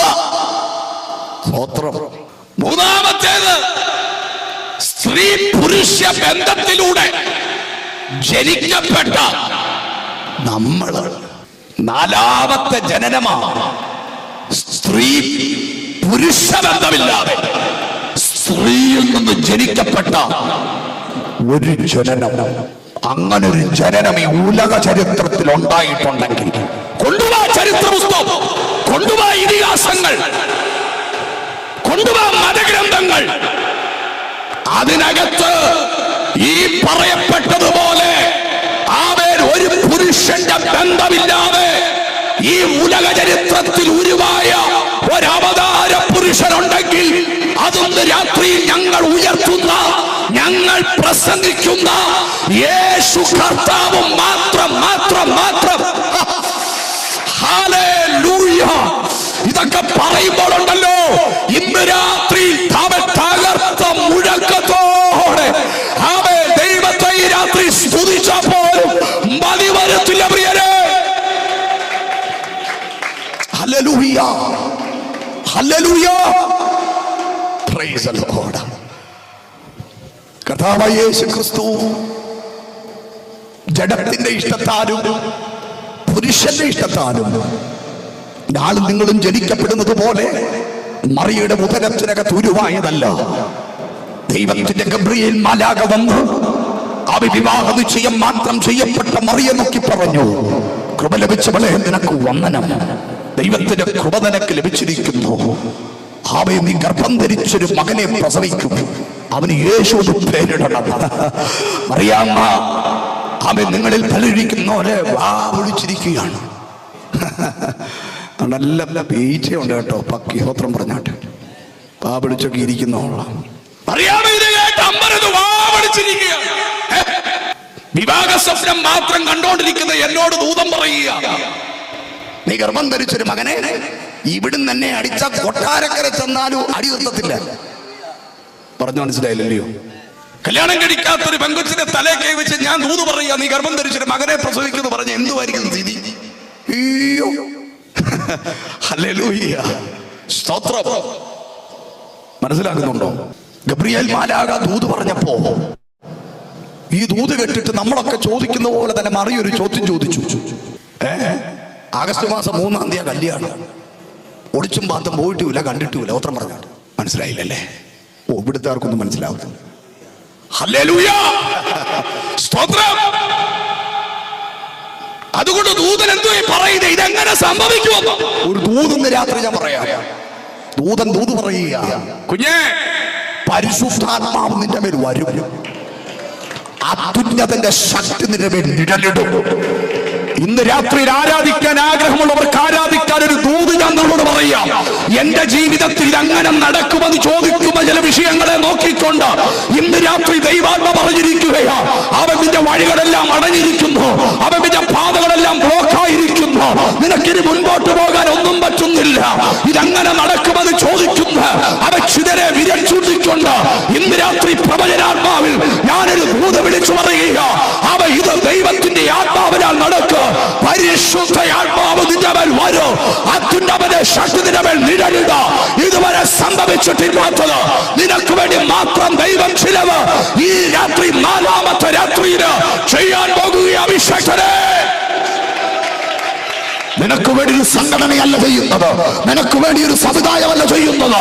ആത്മാവിനോട് രാത്രി ദൂത് പറയാൻ പറയുന്നു. ആരുടെ മുമ്പിൽ ചെന്ന് ഓച്ചാരിച്ചു നിൽക്കുന്നവനല്ല നീ, നിനക്കൊരു വ്യക്തിത്വമുണ്ട്. അവൻ നീ വിയപ്പെടുക്കുന്നവനാണ്. ദൈവാത്മാവ് പറയുകയാണ്, അവൻ മനുഷ്യർക്ക് അസാധ്യമായത് നിനക്ക് വേണ്ടി ചെയ്യുന്ന ചില ദൈവ പ്രവർത്തികൾ.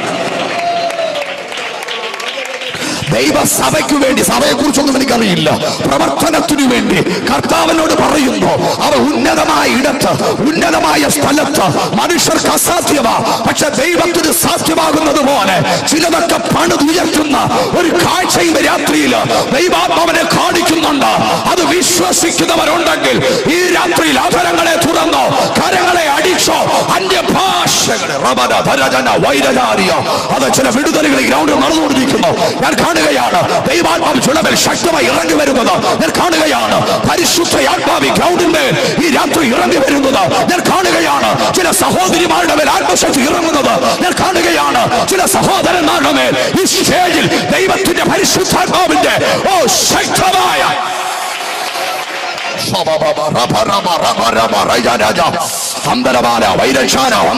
വൈരക്ഷത്തെ വേദിക്കട്ടെ.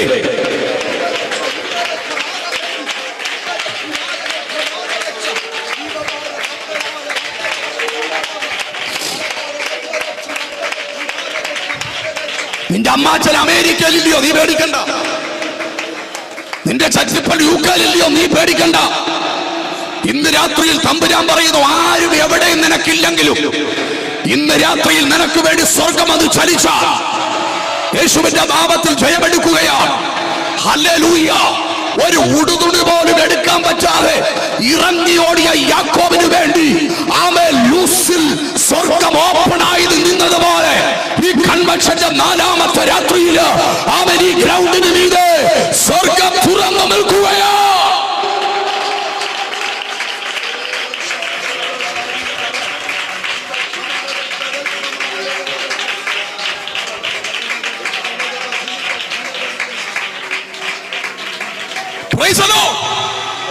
ഞാൻ യേശുവിന്റെ ദൈവത്വത്തെ ഇവിടെ വെളിപ്പെടുത്തിക്കൊണ്ടിരിക്കുന്നത്. അവന്റെ ദൈവത്വത്തെ ചോദ്യം ചെയ്യാൻ ആർക്കും പറ്റില്ല. ഹല്ലേലൂയ. അവൻ പാപമില്ലാത്തവനാ, അവൻ പാപമറിയാത്തവനാ, അവൻ പാപം ചെയ്യാത്തവനാ. യേശു നിന്ന് വിരച്ചൂടി ചോദിച്ചൊരു ചോദ്യമുണ്ട്, നിങ്ങളിലാ എന്റെ പാപത്തെ കുറിച്ച് ബോധം വരുത്തും. ഹല്ലേലൂയ. പാപരഹിതനായ യേശു അവൻ ദൈവത്തിന്റെ പുത്രനാണ്. ചിലർ ചോദിക്കുന്നുണ്ട്, യേശു ദൈവമാണെങ്കിൽ പിന്നെ യേശുവിന് എന്തുകൊണ്ടാണ് വിശന്നേ? യേശു എന്തുകൊണ്ടാണ് കരഞ്ഞേ? യേശുവിന് എന്തുകൊണ്ടാണ് ദാഹിച്ചേ? യേശുവിന് എന്തുകൊണ്ടാണ് മരണവേദന ഉണ്ടായേ? ഞാനിന്ന് രാത്രി വിശ്വസിക്കുന്നത്, കുഞ്ഞെ, കരയുന്നവൻ മനസ്സിലാക്കണം, കണ്ണുനീര് മനസ്സിലാക്കാൻ പറ്റുന്ന ഒരുവനാ നിന്റെ ദൈവം.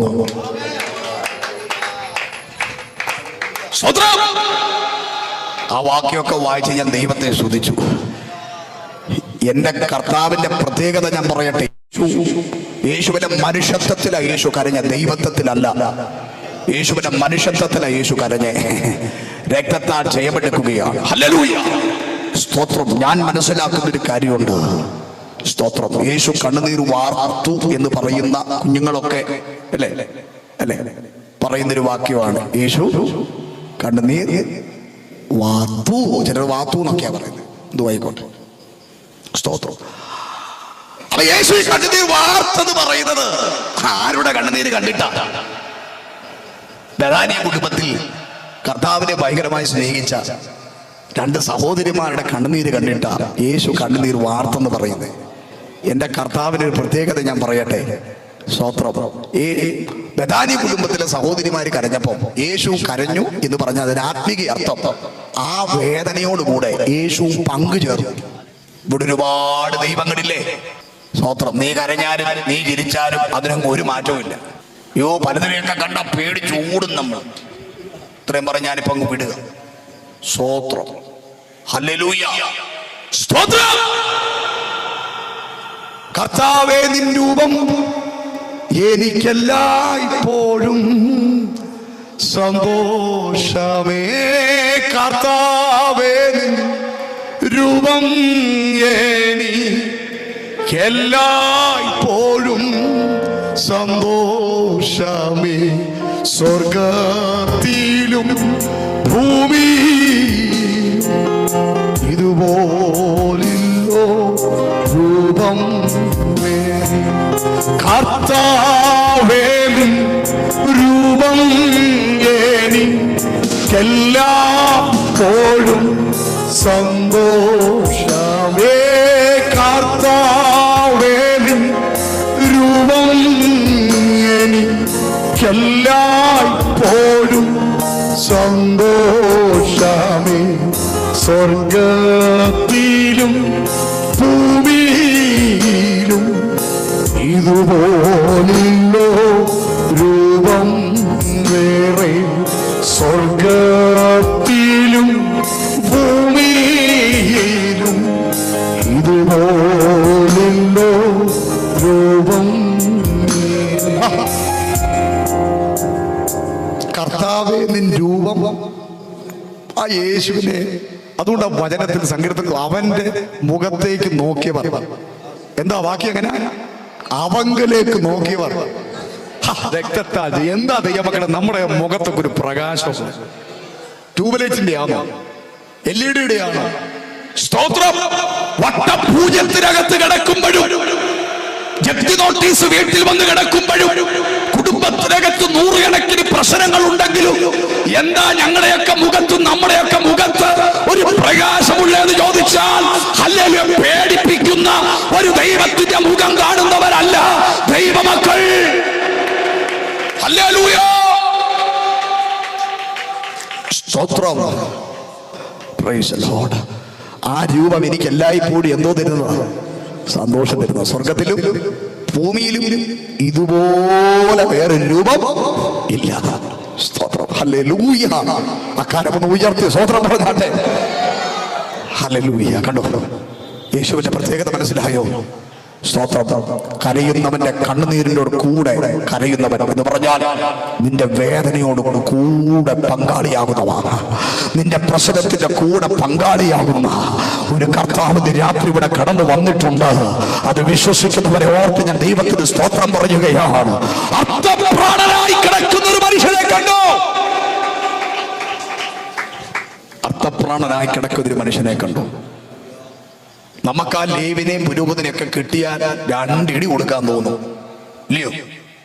പക്ഷെ അവര് നിസ്സാഹര കേട്ടോ, അവര് പാപം അവര് രക്ഷിക്കാനൊക്കെ അടുത്തോട്ട് ചെന്ന് ലേവിൻ നോക്കി, പുരോഹിതൻ നോക്കി, സ്വത്രം നോക്കിയിട്ട് അതുവഴി അങ്ങ് പോയി. സ്വത്രം അവര് നോക്കിയിട്ട് അതുവഴി പോകാൻ കാര്യം എന്താ അറിയോ?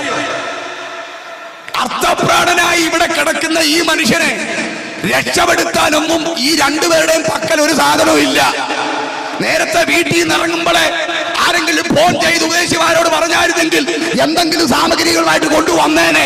പക്ഷെ അറിഞ്ഞില്ലല്ലോ ഇങ്ങനൊരാൾ ഇവിടെ കിടക്കുന്നെന്ന്, എണ്ണയും മീനും കൊണ്ടുവരാൻ. പക്ഷെ രാത്രി കേട്ടോ, മൂന്നാമതൊരാൾ വന്നു. അവൻ എത്തി നോക്കിയിട്ട് പോയെന്നല്ല, അവൻ ആ വാഹനത്തിൽ ഇറങ്ങിയെന്ന. അതാ ഞാൻ നേരത്തെ വിളിച്ചു പറഞ്ഞ്, ഇറങ്ങി വരുന്ന എന്റെ കർത്താവ്. അവൻ വാഹനത്തിൽ ഇറങ്ങിയിട്ട് ഇപ്പോൾ ഈ മനുഷ്യന് എന്താണോ വേണ്ടിയത് അത് കൊടുത്തെന്ന്. എന്ന് പറഞ്ഞാൽ എണ്ണയും മീനും വേണ്ടിയവന് അവൻ 150 രൂപയുടെ മട്ടൻ ബിരിയാണി മേടിച്ച് അവൻ ഉരുട്ടി വായിട്ട് കൊടുത്തെന്നല്ല. ഇപ്പോൾ അവന് മട്ടൻ ബിരിയാണിയല്ല വേണ്ടിയത്, ഇപ്പോൾ അവന് വേണ്ടിയത് എണ്ണയും മീനുവ. എന്ന് പറഞ്ഞാൽ കരയുന്ന കാക്ക കുഞ്ഞിന് അതതിന്റെ ആഹാരം കൊടുക്കുന്ന ഒരു ദൈവം. കരയുന്ന കാക്കയ്ക്കും ഞാനിങ്ങനെ പാടാൻ നിന്ന് കഴിഞ്ഞിങ്ങനെ അങ്ങ് പോകും. സ്വത്രം പറഞ്ഞോട്ടെ. ഞാൻ വലിയ പാട്ടുകാരനൊന്നുമല്ല, എനിക്ക് കോടൊന്നും അറിയത്തുമില്ല. സ്വത്രം പറഞ്ഞാട്ടെ. ഇപ്പൊ ചിലപ്പോൾ കട്ടയൊന്നും കാണത്തില്ല, ഞാൻ ഉള്ളതിനൊക്കെ പിടിച്ചോണം. ഹല്ലേലൂയ. രക്തത്താൽ ജയമെടുക്കുക. ഹല്ലേലൂയ. ഇന്ന് രാത്രി എത്ര പേർക്ക് സന്തോഷമുണ്ട് ഇതിനകത്ത്. കരയുന്ന കാക്കക്കുഞ്ഞിന് അതതിന്റെ ആഹാരം കൊടുക്കുന്ന അപ്പനെയാ ഞാൻ ആരാധിക്കുന്നത്. നിനക്ക് 2 പെമ്മക്കളാന്ന് പറഞ്ഞു, നീ എന്തിനാ സഹോദരി ഉരുകുന്നേ? ഹല്ലേലൂയ. നിന്റെ കുഞ്ഞിന് വിവാഹപ്രായമായെന്ന് ചിന്തിച്ച് നീ എന്തിനാ ഭാരപ്പെടുന്നത്? നിനക്ക് തലമുറയെ തന്നത് എന്റെ അപ്പനാണെങ്കിൽ തക്ക സമയത്ത് അവർക്ക് വേണ്ടിയുള്ളത് കരുതുവാൻ ഇന്ന് രാത്രിയിൽ കരുത്തനായ നമ്മുടെ ദൈവമെന്ന് വിശ്വസിക്കുന്നവർക്കായി സ്തോത്രം. നിന്റെ ഭർത്താവ് മരിച്ചുപോയി, ശരിയാ, പക്ഷേ നല്ലൊരു ഭർത്താവായി എന്റെ കർത്താവ് കൂടുണ്ട്. അവൻ നിന്റെ കുഞ്ഞ് മരിച്ചുപോയി, ശരിയാ, നിന്റെ പിതാവ് മരിച്ചുപോയി, പക്ഷെ ഇന്ന് രാത്രി നല്ലൊരു പിതാവായി കൂടിരിക്കുന്ന കർത്താവിന്റെ ആ സ്നേഹത്തെ ഓർത്ത് ഈ രാത്രി ഞാൻ ദൈവത്തിന് മഹത്വം കൊടുക്കുകയാണ്. ഹല്ലേലൂയ. സ്തോത്രം. യേശുവിന്റെ ദൈവത്വം, ദൈവപുത്രനായ യേശു, സ്വയം പ്രഖ്യാപിത ദൈവങ്ങൾ അരങ്ങുവാഴുന്ന ഒരു മണ്ണാണ് ദൈവത്തിന്റെ സ്വന്തം നാടെന്നറിയപ്പെടുന്ന കേരളം. അമ്മ ദൈവങ്ങളും അപ്പൻ ദൈവങ്ങളും അപ്പൂപ്പൻ ദൈവങ്ങളും അമ്മൂമ്മ ദൈവങ്ങളും പുണ്യാള ദൈവങ്ങളും മരിച്ചുപോയ ദൈവങ്ങളും ജീവനോടിരിക്കുന്ന ദൈവങ്ങളും, ഇങ്ങനെ സ്വയം പ്രഖ്യാപിച്ചതും മറ്റുള്ളവർ പ്രഖ്യാപിക്കുന്നതുമായ ഒത്തിരി ദൈവങ്ങൾ അരങ്ങുവാഴുന്നൊരിടം. കഴിഞ്ഞ ദിവസം നിങ്ങൾ പത്രത്തിൽ കണ്ടില്ലേ, ഏതോ ഒരു സ്ഥലത്ത്, പേര് ഞാനങ്ങ് പറഞ്ഞൊരു തീർത്ഥാടന സ്ഥലത്ത്, അവിടെ കൂട്ടിനകത്തിരിക്കുന്ന ആ രൂപത്തിന്റെ കണ്ണിൽ നിന്ന് എന്തോ വന്നെന്ന്, ചോര വന്നെന്ന്. ആൾക്കാരെല്ലാം ഭയങ്കര ജനക്കൂട്ടമാണ് അവിടെ, ഇഷ്ടംപോലെ കാശ് വീഴുന്നുണ്ട്. ഇന്ന് രാത്രിയിൽ കേൾക്കണം സ്നേഹിതരെ, കേൾക്കണം. എന്റെ യേശു കർത്താവ് സ്വയം പ്രഖ്യാപിത ദൈവമല്ല. സ്തോത്രം.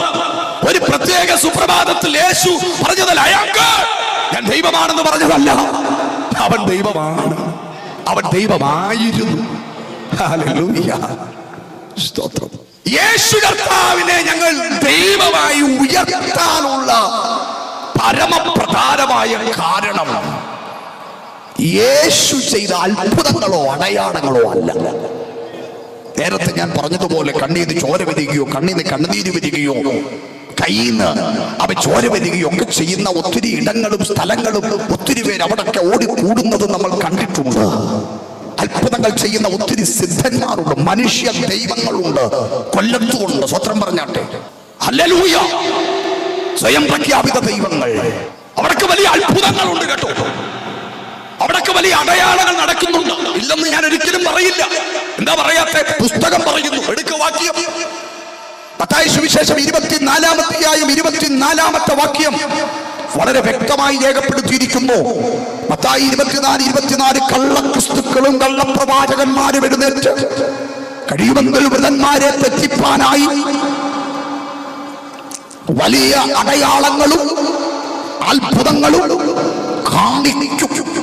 കേൾക്കണേ, യേശു ദൈവമാണെന്നും യേശുവിന്റെ ദൈവത്വത്തെ ഞങ്ങൾ പ്രഖ്യാപിക്കുന്നത് എന്തെങ്കിലും മാജിക്കുകാർ കാണിക്കുന്നത് പോലെ, മാജിക്ക് കാണിക്കുന്ന ജനത്തെ വശീകരിക്കുന്ന ഏതെങ്കിലും ഒരു അത്ഭുതത്തിന്റെ വെളിച്ചത്തിലല്ല യേശു ദൈവമാണെന്ന് ഞങ്ങൾ പ്രഖ്യാപിക്കുന്നത്.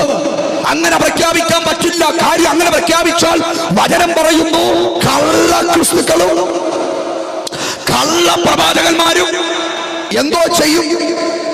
അടയാളങ്ങളും അത്ഭുതങ്ങളും ചെയ്യും. ഒറിജിനലായിട്ട് പറഞ്ഞ പിശാചിനും അത്ഭുതം ചെയ്യാൻ പറ്റും?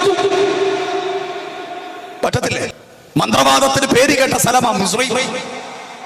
മോശ വടി അങ്ങോട്ട് പിടിച്ചപ്പോൾ വടി എന്തായി? സർപ്പമായി, പാമ്പായി. സ്തോത്രം. മന്ത്രവാദം ഇപ്പൊ കാണിച്ചു തരാന്ന് പറഞ്ഞു. മന്ത്രവാദികൾ വടികളെ നിലത്തിട്ടപ്പോ എല്ലാവരും ഇത് പറഞ്ഞേ കേട്ടില്ല. പാമ്പായി. മറ്റേ പാമ്പല്ല കേട്ടോ, ഇത് വേറെ പാമ്പ്. പാമ്പായി. സ്തോത്രം. ഇപ്പൊ ഏതാ ഒറിജിനൽ പാമ്പ്, ഏതാ ഡ്യൂപ്ലിക്കേറ്റ് പാമ്പെന്ന് അറിയാത്തൊരവസ്ഥയാവാശ്രേ. എല്ലാം കിടന്നു കുഴയും.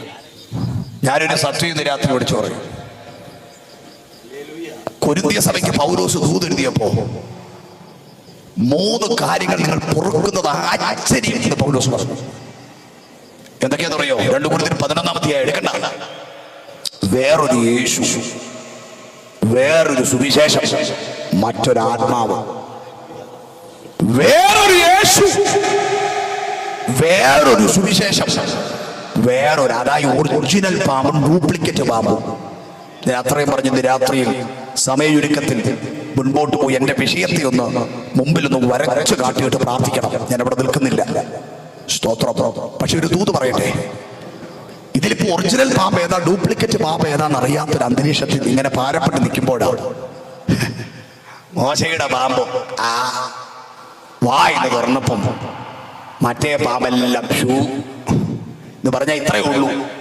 ഡ്യൂപ്ലിക്കേറ്റ് ഒത്തിരി നാൾ നിലനിൽപ്പില്ല കേട്ടോ.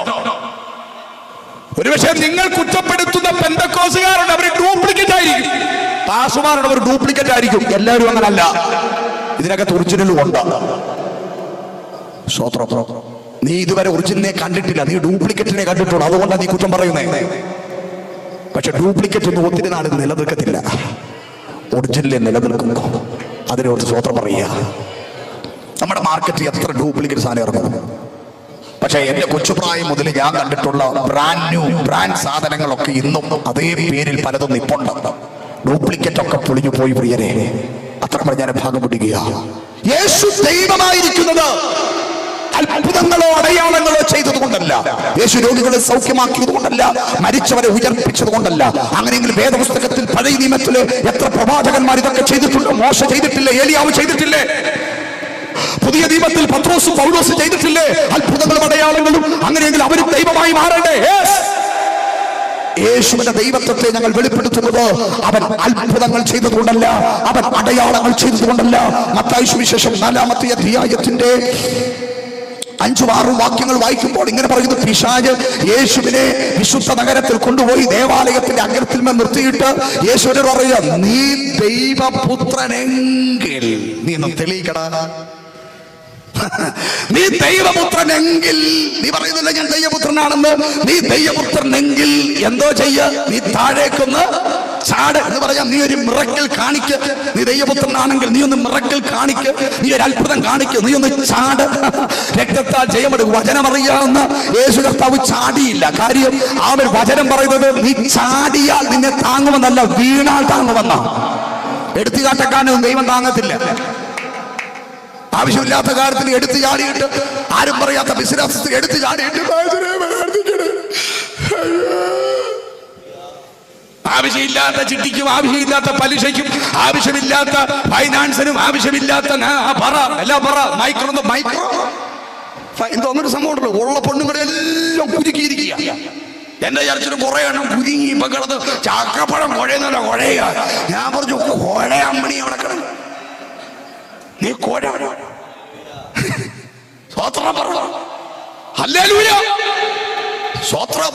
ആവശ്യമില്ലാത്തവരെല്ലാം എടുത്തു ചാടിയിട്ട് പിന്നെ ക്ലാസുമാർക്ക് പിന്നെ വിഷയത്തിന് കുറവൊന്നുമില്ല. ഞങ്ങൾക്ക് പിന്നെ ഇഷ്ടം പോലെ വിഷയങ്ങളാ, എല്ലാം ഞങ്ങൾ നിന്നും കേൾക്കും. സ്വോത്രം എല്ലാം പറയാൻ പറ്റും. ഞാനിന്ന് രാത്രി പറഞ്ഞു കേട്ടോ, ചാടിയാൽ താങ്ങുമെന്നല്ല, വീണാൽ നിന്നെ താങ്ങും. എനിക്കറിയത്തില്ല, ദൂതൊക്കെ മാറിപ്പോകുന്നുണ്ട്. അതുകൊണ്ട് ചുമ്മാതെ ആവശ്യമില്ലാതെ അവരിവരും പറയുന്നത് കേട്ട് എടുത്തു ചാടിയിട്ട് അവൻ ഉപവാസത്താലും പ്രാർത്ഥനയാലുമല്ലാതെ ഈ ജാതി നീങ്ങി പോകത്തില്ലെന്ന് പറഞ്ഞ് 40, 21, 40 വരുന്ന ആ വേവിന്റെ വയറ്റിലാകപ്പാടൊരു അരുവാകുന്നതല്ലാതെ കാര്യങ്ങൾ നടക്കത്തില്ല കേട്ടോ. അതുകൊണ്ട് ഇന്ന് രാത്രി തിരിച്ചറിഞ്ഞോണം, ചുമ്മാതെ കിടന്ന് ചാടരുത്. യേശുവോട് പറയാം, നീ ദൈവപുത്രനെങ്കിൽ നീ ഒന്ന് ചാടടാ. കർത്താവ് ചാടിയോ? എന്താ ചാടാനെ?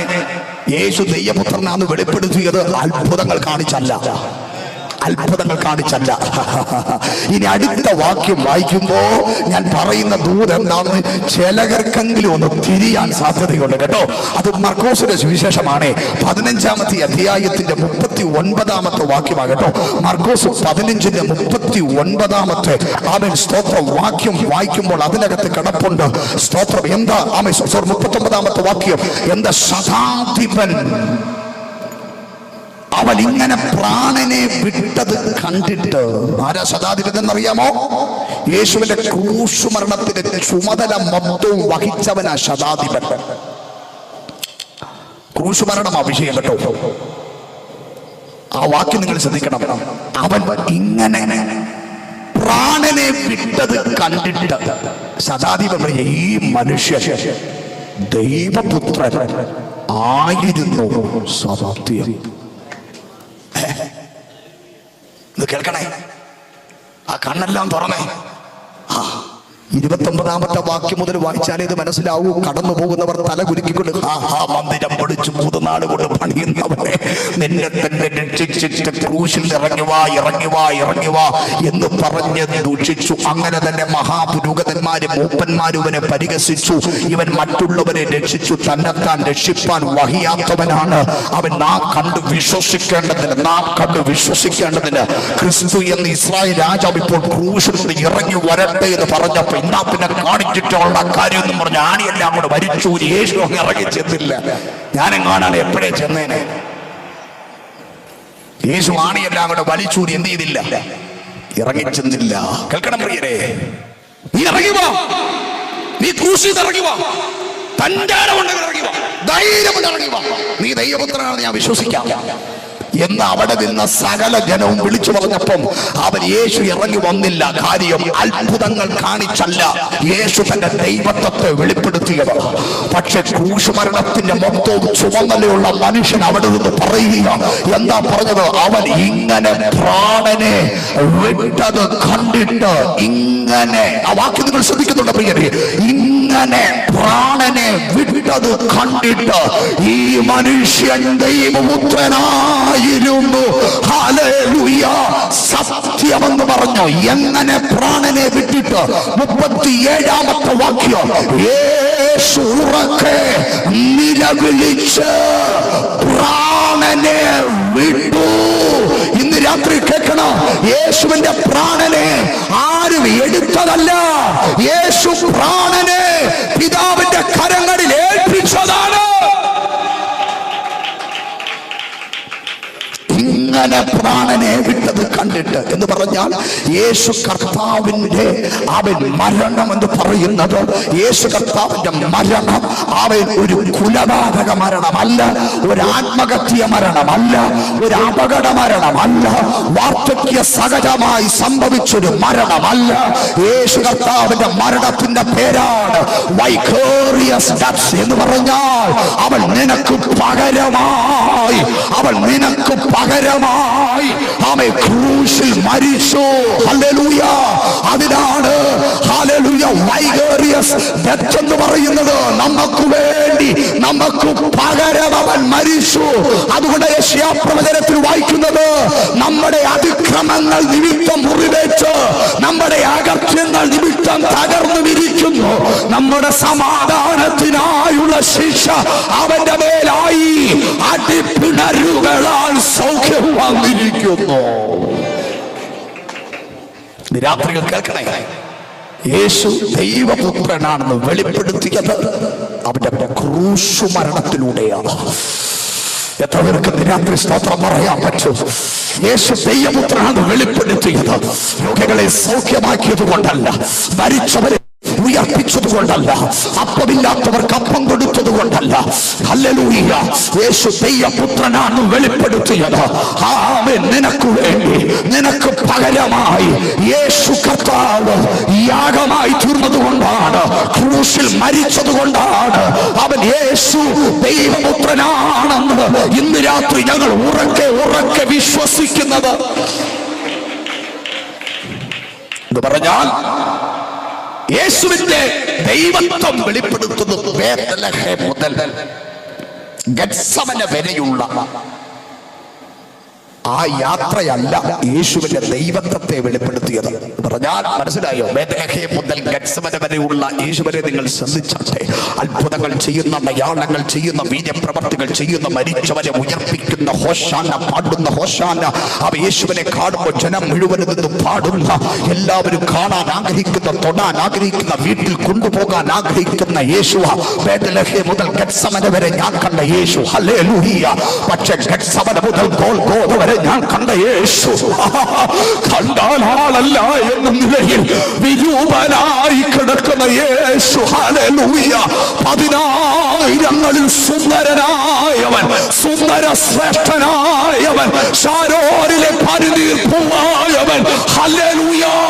കണ്ടാൽ ആളല്ല എന്ന നിലയിൽ യേശു വിരൂപനായി കിടക്കുന്നു. അവൻ തകർക്കപ്പെടുന്നു, അവൻ അടിക്കപ്പെടുന്നു, അവൻ തുപ്പലേൽക്കുന്നു, അവൻ അപമാനിക്കപ്പെടുന്നു. അവിടെയാണ് യേശുവിന്റെ ദൈവത്വം ഞങ്ങൾ കണ്ടത്. കേട്ടോ, ഇന്ന് രാത്രിയിൽ കള്ളപ്രവാചകന്മാരെ, കള്ളക്രിസ്തുക്കളെ, മതങ്ങളെ, സംഹിതകളെ, മത നേതാക്കന്മാരെ, ഇതിഹാസ പുരുഷന്മാരെ, ആദർശങ്ങൾ പറയുന്നവരെ, ദിവ്യന്മാരെ, ദൈവങ്ങളായി പ്രഖ്യാപിച്ചവരെ, നിങ്ങൾ ഒത്തിരി അത്ഭുതങ്ങൾ ചെയ്യുന്നുണ്ട്, ഞങ്ങൾ സമ്മതിച്ചു. പക്ഷേ ഒരു മനുഷ്യന്റെ പാപത്തിന് പരിഹാരമായി എന്റെ യേശുവിനെ പോലെ മരിക്കാൻ ഈ ഉലകത്തിൽ ഒരാൾക്കും കഴിഞ്ഞിട്ടില്ലെങ്കിൽ, ഹല്ലേലൂയ, ഹല്ലേലൂയ. അത്ഭുതങ്ങളെ പുറകെ പോകാതെ, അത്ഭുതങ്ങളെ പുറകെ പോകാതെ അവൻ ദൈവപുത്രനായ യേശുവിനെ പുറകെ പോ. നിന്റെ ജീവിതം അനുഗ്രഹിക്കപ്പെടുമെന്നേ.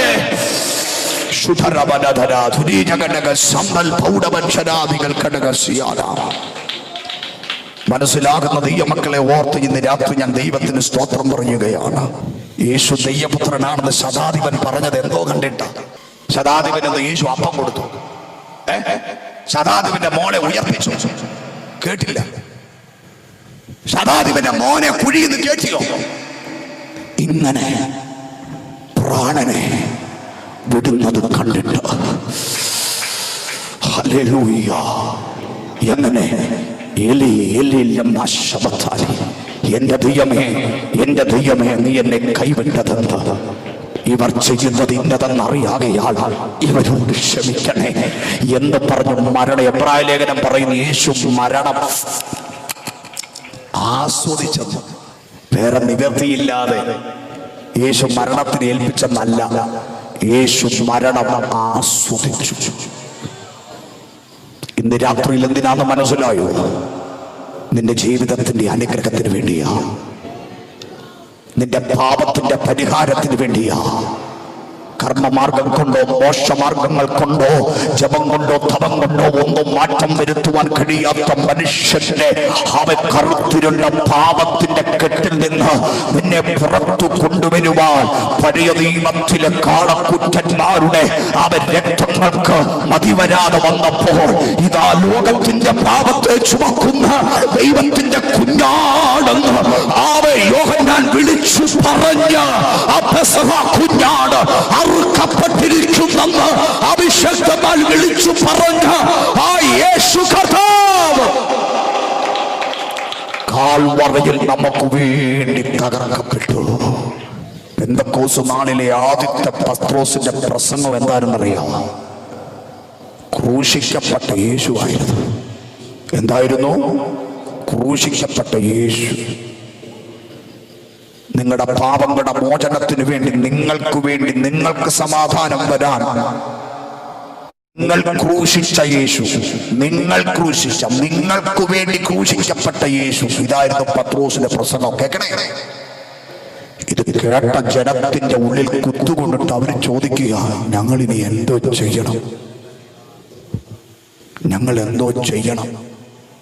ഇവിടെ ഒരു കൂട്ടര് ഞങ്ങൾക്ക് എന്തോ കിട്ടുമെന്ന് പറഞ്ഞു നടക്കുക.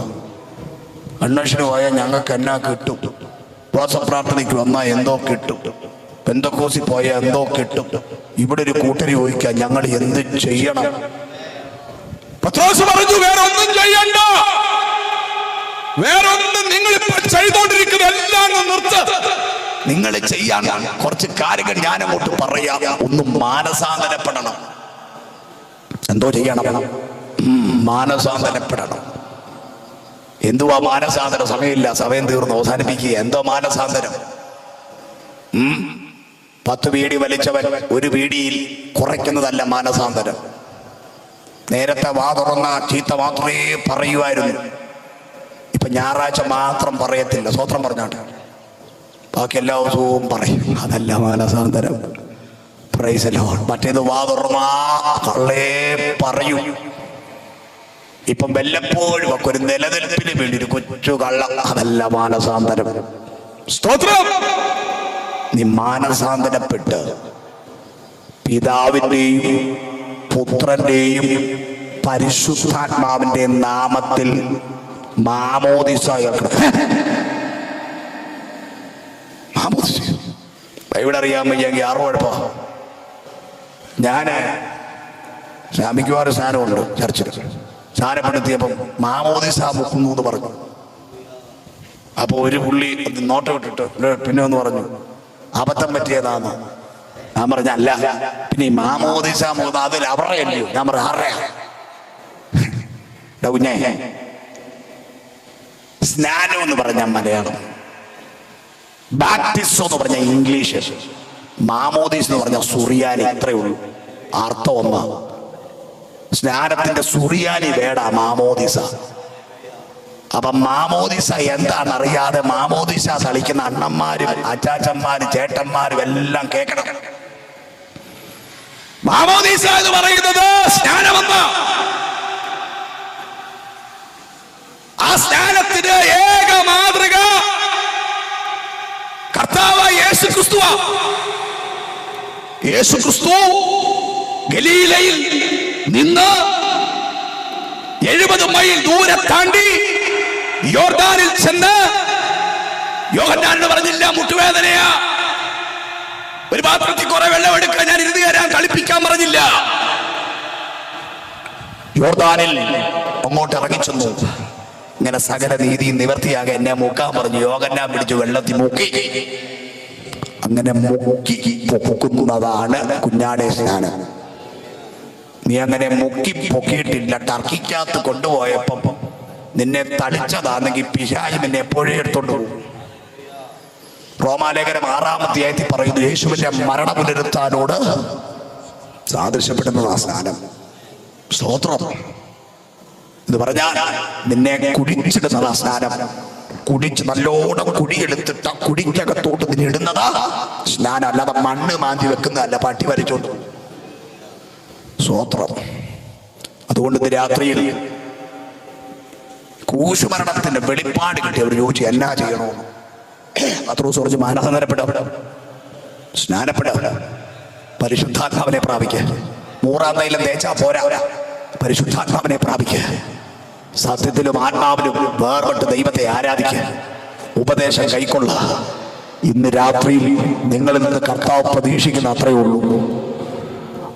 കർത്താവിന് വേണ്ടി, നമുക്ക് വേണ്ടി ജീവൻ തന്ന കർത്താവിന് വേണ്ടി ജീവിതം കൊടുക്കാൻ ആരെങ്കിലും ഉണ്ടോ? എല്ലാ കണ്ണുകളും നടച്ചാട്ടെ. ഞാൻ പെട്ടെന്ന് പ്രാർത്ഥിക്കാൻ പോകുക. യേശുവിന്റെ നാമത്തിൽ ഇരിക്കുന്ന ഇരിപ്പിടങ്ങളെ വിട്ട് പച്ചമുകളിൽ എഴുന്നേറ്റാട്ടെ. യേശുവിന്റെ അധികാരമുള്ള നാമത്തിൽ ജയമെടുക്കുകയാണ്. ഇന്ന് രാത്രിയിൽ കർത്താവിന്റെ സാന്നിധ്യം ഇതിനകത്തുണ്ട്. അത് വിശ്വസിക്കുന്ന ദൈവമക്കൾ അല്പസമയങ്ങൾ നമ്മൾ ഒരുമിച്ച് കർത്താവിനെ മഹത്വപ്പെടുത്താൻ പോവുകയാണ്. റാംശഖിരൂദിയ സംഭൻ ഘടകസിയാന ആംശരീതികൾ ഘടകതനി ഹസ്സസിയാന. ഇന്ന് രാത്രി എല്ലാ കണ്ണുകളും അടയട്ടെ, എല്ലാ കണ്ണുകളും അടയട്ടെ. നിങ്ങൾ ഈ ഗ്രൗണ്ടിനകത്ത് നിൽക്കുന്നവരാകാം, ഗ്രൗണ്ടിനകത്ത് നിൽക്കുന്നവരാകാം, പുറത്തു നിൽക്കുന്നവരാകാം, ആരുമാകാം. ഇതാകുന്നു സുപ്രസാദ കാലം, ഇതാകുന്നു രക്ഷാ ദിവസം. ഇന്ന് രാത്രി സമർപ്പിക്കപ്പെടാൻ നിനക്ക് മനസ്സുണ്ടോ?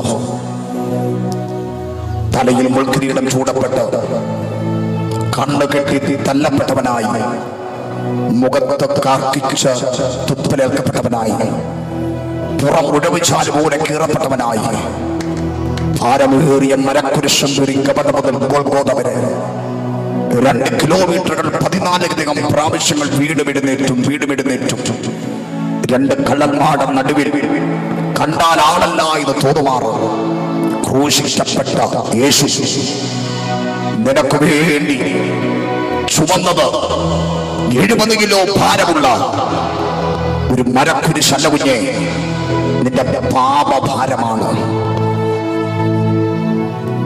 യേശു 14-ലധികം പ്രാവശ്യങ്ങൾ വീഴുന്നത് കണ്ടോ? അത് മരത്തിന്റെ ഭാരം കൊണ്ടല്ല യേശു വീണത്, നിന്റെ പാപത്തിന്റെ ഭാരം കൊണ്ടാണ് യേശു വീണത്. ഇന്ന് രാത്രിയിൽ ആ യേശുവിന് വേണ്ടി നിന്റെ ജീവിതം സമർപ്പിക്കാമോ? ഗാന്ധിജിയുടെ മരണം ഇന്ത്യക്കൊരു നഷ്ടമായിരുന്നു. യേശുവിന്റെ മരണം ഒരു നഷ്ടമല്ല. നമ്മുടെ പാപത്തെ നീക്കി നമുക്കൊരു ജീവൻ നൽകുക യേശുവിന്റെ മരണം. യേശു കർത്താവ് ഈ ഭൂമിയിലേക്ക് അവതരിച്ചത് ദൈവപുത്രനായ യേശു ഭൂമിയിലേക്ക് വന്നത് കേവലം ശാരീരിക വിഷയങ്ങളിൽ മാത്രം ഒരു ഉദാഹരണം തരുവാനല്ല, പിന്നെയോ ആർക്കും വെളുപ്പിക്കുവാൻ കഴിയാത്ത നിന്റെ പാപത്തിൽ നിനക്ക് മോചനം തന്നു, നിത്യശിക്ഷാവധിയിൽ നിനക്ക് വീണ്ടെടുപ്പ് തന്നു, നിത്യജീവൻ അവകാശിയായി തീർക്കുവാന് എല്ലാ കണ്ണുകളും അണിഞ്ഞിരിക്കട്ടെ. എനിക്ക് വേണ്ടി ജീവൻ തന്ന യേശുവിന് വേണ്ടി ഞാൻ എന്റെ ജീവിതം കൊടുക്കും. യേശു നിന്റെ ജീവൻ ചോദിക്കുന്നില്ല, നിന്റെ ജീവിതമേ ചോദിക്കുന്നുള്ളൂ. ഞാൻ വീണ്ടും ചോദിക്കുന്നു, ഇടത്തും വലത്തും മുമ്പിലും പുറകിലും നിൽക്കുന്നവരെ നോക്കരുത് കുഞ്ഞേ. രക്ഷപ്രാപിക്കാൻ ഞാൻ എന്ത് ചെയ്യണമെന്ന് ചോദിച്ചപ്പോ ആ ചോദ്യത്തിന്റെ മറുപടിയെ ഞാനിപ്പോൾ പറഞ്ഞേ. യേശുവിന്റെ ദൈവത്വത്തിൽ നിങ്ങൾ വിശ്വസിക്കുന്നെങ്കിൽ ഞാൻ യേശുവിന് വേണ്ടി എന്റെ ജീവിതം കൊടുക്കാൻ ഇന്ന് രാത്രിയിൽ സമർപ്പിക്കുന്നു. കർത്താവിന് വേണ്ടി കേവലം ഒരു കല്ലറ കൊടുത്തവന്റെ ചരിത്രം ദൈവം മാറ്റിയെങ്കിൽ ഒരു ജീവിതം കൊടുക്കാൻ നിനക്ക് മനസ്സ് വെക്കാമോ? 45 വർഷങ്ങൾക്കും എന്റെ പിതാവ് ആ ജീവിതം കൊടുത്തു. 20 വർഷങ്ങൾക്ക് മുമ്പ് ഞാൻ ആ ജീവിതം കൊടുത്തു. അതാ ഞങ്ങളുടെയൊക്കെ അനുഗ്രഹം. എനിക്ക് ആ യേശുവിനെ വേണം, എനിക്ക് ആ യേശുവിനെ വേണം. ആ യേശുവിന് വേണ്ടി ഞാൻ ആ ജീവിതം കൊടുക്കുവാൻ ആഗ്രഹിക്കുന്നു. എനിക്ക് വേണ്ടി ഒരു വാക്ക് പ്രാർത്ഥിക്കണം എന്ന് ആഗ്രഹിക്കുന്ന ആരെങ്കിലും ഈ കൂട്ടത്തിനകത്തുണ്ടെങ്കിൽ ഞാൻ നിങ്ങൾക്കായി ഒരു വാക്ക് പ്രാർത്ഥിക്കാൻ പോകുകയാണ്. നിങ്ങളുടെ കരങ്ങളെ ഉയർത്തിപ്പിടിക്കാമെങ്കിൽ എനിക്ക് ജീവൻ തന്ന കർത്താവിന് വേണ്ടി ജീവിതം കൊടുക്കാൻ ഞാൻ സമർപ്പിക്കുന്നു എന്ന് പറയുന്ന ആരെങ്കിലും ഇതിനകത്തുണ്ടെങ്കിൽ നിങ്ങളുടെ കരങ്ങളെ സ്വർഗത്തിലേക്ക് ഉയർത്താം. ഇന്ന് രാത്രിയിൽ ദൈവം നിങ്ങളുടെ തീരുമാനങ്ങളെ കണ്ട് നിങ്ങൾക്ക് വേണ്ടി പ്രവർത്തിക്കാൻ ഇന്ന് രാത്രി പോകുകയാണ്. അതെ, നിങ്ങളുടെ ജീവിതം യേശുവിന് വേണ്ടി കൊടുത്താൽ, നിങ്ങളുടെ ജീവിതം യേശുവിന് വേണ്ടി കൊടുത്താൽ അതിനകത്തൂടെ ദൈവം നിങ്ങൾക്ക് നൽകുന്ന അനുഗ്രഹങ്ങളുടെ ആഴങ്ങൾ എത്ര ശ്രേഷ്ഠമാണ്. ഇന്ന് രാത്രിയിൽ അക്കരങ്ങൾ ഉയർത്തിയവരെ ഓർത്ത് ഞാൻ ദൈവത്തിന് സ്തോത്രം പറയുന്നു. Thank you Jesus.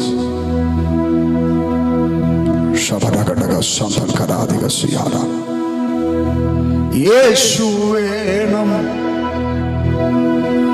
എൻ ജീവിതത്തിൽ, യേശു വേണം ഓരോ നിമിഷവും, യേശു വേണം എന്നന്ത്യം വരെ. പ്രിയരേ വേണം, എല്ലാവരും പറഞ്ഞു യേശു വേണം എൻ ജീവിതത്തിൽ, യേശു വേണം ഓരോ നിമിഷവും, യേശു വേണം എന്നന്ത്യം വരെ. വേണം പ്രിയനേ വേണം. എന്റെ രോഗം കിടക്കയാതിൽ എന്റെ സൗഖ്യപ്രദായകനേ, എന്റെ പാപ സംഹാരകനേ, എന്റെ സർവ്വം നീ മാത്രമേ. എന്റെ രോഗം കിടക്കയാതിൽ എന്റെ സൗഖ്യപ്രദായകനേ, എന്റെ രോഗ സംഹാരകനേ, എന്റെ സർവ്വം നീ മാത്രമേ. ആരാധ്യൻ സമാരാധ്യൻ ആരിലും ഉന്നതനായവനേ, ആരാധിക്കുന്നു നിന്നെ ആയുസിനാകടമില്ല. ആരാധ്യനെ സമാരാധനെ ആരിലും ഉന്നതനായവനെ ആരാധിക്കുന്നിവ ഞങ്ങൾ ആയുസ്സുള്ളവരല്ല ആരാധിക്കുന്നിവ നിന്റെ ഞങ്ങൾ ആയുസ്സുള്ളവരല്ല യേശു വേണം എൻ ജീവിതത്തിൽ യേശു വേണം ഓരോ നിമിഷവും യേശു വേണം എന്നന്ത്യം വരെ പ്രിയമേ ദേവൻ പ്രിയമേ. രാത്രിയിൽ ഞാനൊരു രോഗി കൂടെയാണ്. ഒത്തിരി മാനസിക സംഘർഷങ്ങൾ എൻ്റെ ജീവിതത്തിലുള്ള ഈ യേശു കർത്താവ് സകലത്തിലും മതിയായവനാണ് ഞാൻ വിശ്വസിക്കുന്നു. നിങ്ങളുടെ എല്ലാവരുടെയും അടുക്കൽ നിങ്ങളുടെ തലയിൽ വെച്ച് പ്രാർത്ഥിക്കുവാൻ എനിക്ക് രാത്രി സമയം പോരാ. ഒരു വാക്കിലേക്ക് വേണ്ടി അഭിഷേകം പ്രാർത്ഥിക്കണം. കർത്താവിലേക്ക് വേണ്ടി അത്ഭുതം ചെയ്യുമെന്ന് ഞാൻ വിശ്വസിക്കുന്നു. അങ്ങനെ ഇന്ന് രാത്രിയിൽ ആഗ്രഹിക്കുന്ന ആരെങ്കിലും ഉണ്ടെങ്കിൽ ആ കരങ്ങളെ ഉയർത്തിപ്പിടിച്ചാൽ ഞാനൊരു വാക്ക് നിങ്ങൾക്ക് വേണ്ടി പ്രാർത്ഥിക്കാൻ പോകുകയാണ്. ശാരീരികമായ വിഷയങ്ങളാകാം, സാമ്പത്തികമായ വിഷയത്തിലാകാം, തലമുറയുടെ വിഷയത്തിലാകാം. ഇന്ന് രാത്രിയിൽ ഭാരപ്പെട്ട് പ്രാർത്ഥിക്കുന്ന ആരെങ്കിലും ഉണ്ടെങ്കിൽ കർത്താവ് നിങ്ങളുടെ മേൽ ഈ കരം നീട്ടാൻ പോകുകയാണ്. നിങ്ങളുടെ ശിരസിലേക്ക് നിങ്ങൾ തന്നെ കരം വെച്ചാട്ടെ. ഞാൻ നിങ്ങൾക്ക് വേണ്ടി പ്രാർത്ഥിക്കാൻ പോകുന്നു. വെള്ളത്തിന്മീതെ പരിവർത്തിച്ച പരിശുദ്ധയാത്മാവേ, ഇന്ന് രാത്രിയിൽ ഞാൻ ഈ ജനത്തിന് വേണ്ടി പ്രാർത്ഥിക്കുകയാണ്. ഇവരെ ഇപ്പോൾ കർത്താവിന്റെ ആണിപ്പടുത്തുള്ള കരം ഇവരുടെ ശിരസിന്മേൽ വെക്കട്ടെ. ഇവരുടെ ശരീരത്തിന്മേൽ രോഗത്തിന്റെ ശക്തികൾ അഴിയട്ടെ. യൂട്രസിന്മേലുള്ള ചില മുഴകൾ ഇന്ന് രാത്രി അപ്രതീക്ഷമാകട്ടെ. നടുവിന്റെ ചില തേയ്മാനങ്ങൾ ഇന്ന് രാത്രി പൊട്ടി മാറട്ടെ. അവരുടെ ശരീരത്തിൽ വഹിക്കുന്ന വേദനകൾ ഇന്ന് രാത്രി കർത്താവ് കൈകാര്യം ചെയ്യേണ്ടതിന് യേശു ക്രിസ്തുവിന്റെ നാമത്തിലുള്ള വിടുതലുകളെ ഈ രാത്രി ഞാൻ ഈ ജനത്തിനുമേൽ പ്രഖ്യാപിക്കുകയാണ്. പ്രത്യേകിച്ച് ഇതിനു വേണ്ടി പ്രവർത്തിക്കുന്നതിന്റെ അഭിഷേകത്തിന് വേണ്ടി ഇന്ന് രാത്രി ഞാൻ പ്രാർത്ഥിക്കുകയാണ്. അടകടന കർത്താവിൽ നിന്റെ പ്രയത്നം വ്യർത്ഥമല്ലെന്ന് അറിഞ്ഞിരിക്കുകയാണ്. അതിനാദികളെ അകത്തൊരു വലിയ പെയിൻ ദൈവം കാണുന്നു. ആ പെയിൻ എന്തെന്നറിയാമോ? വിതച്ചതിനനുസരിച്ചൊരു കൊയ്ത്ത് കാണുവാൻ കഴിഞ്ഞില്ലല്ലോ ദൈവമേ.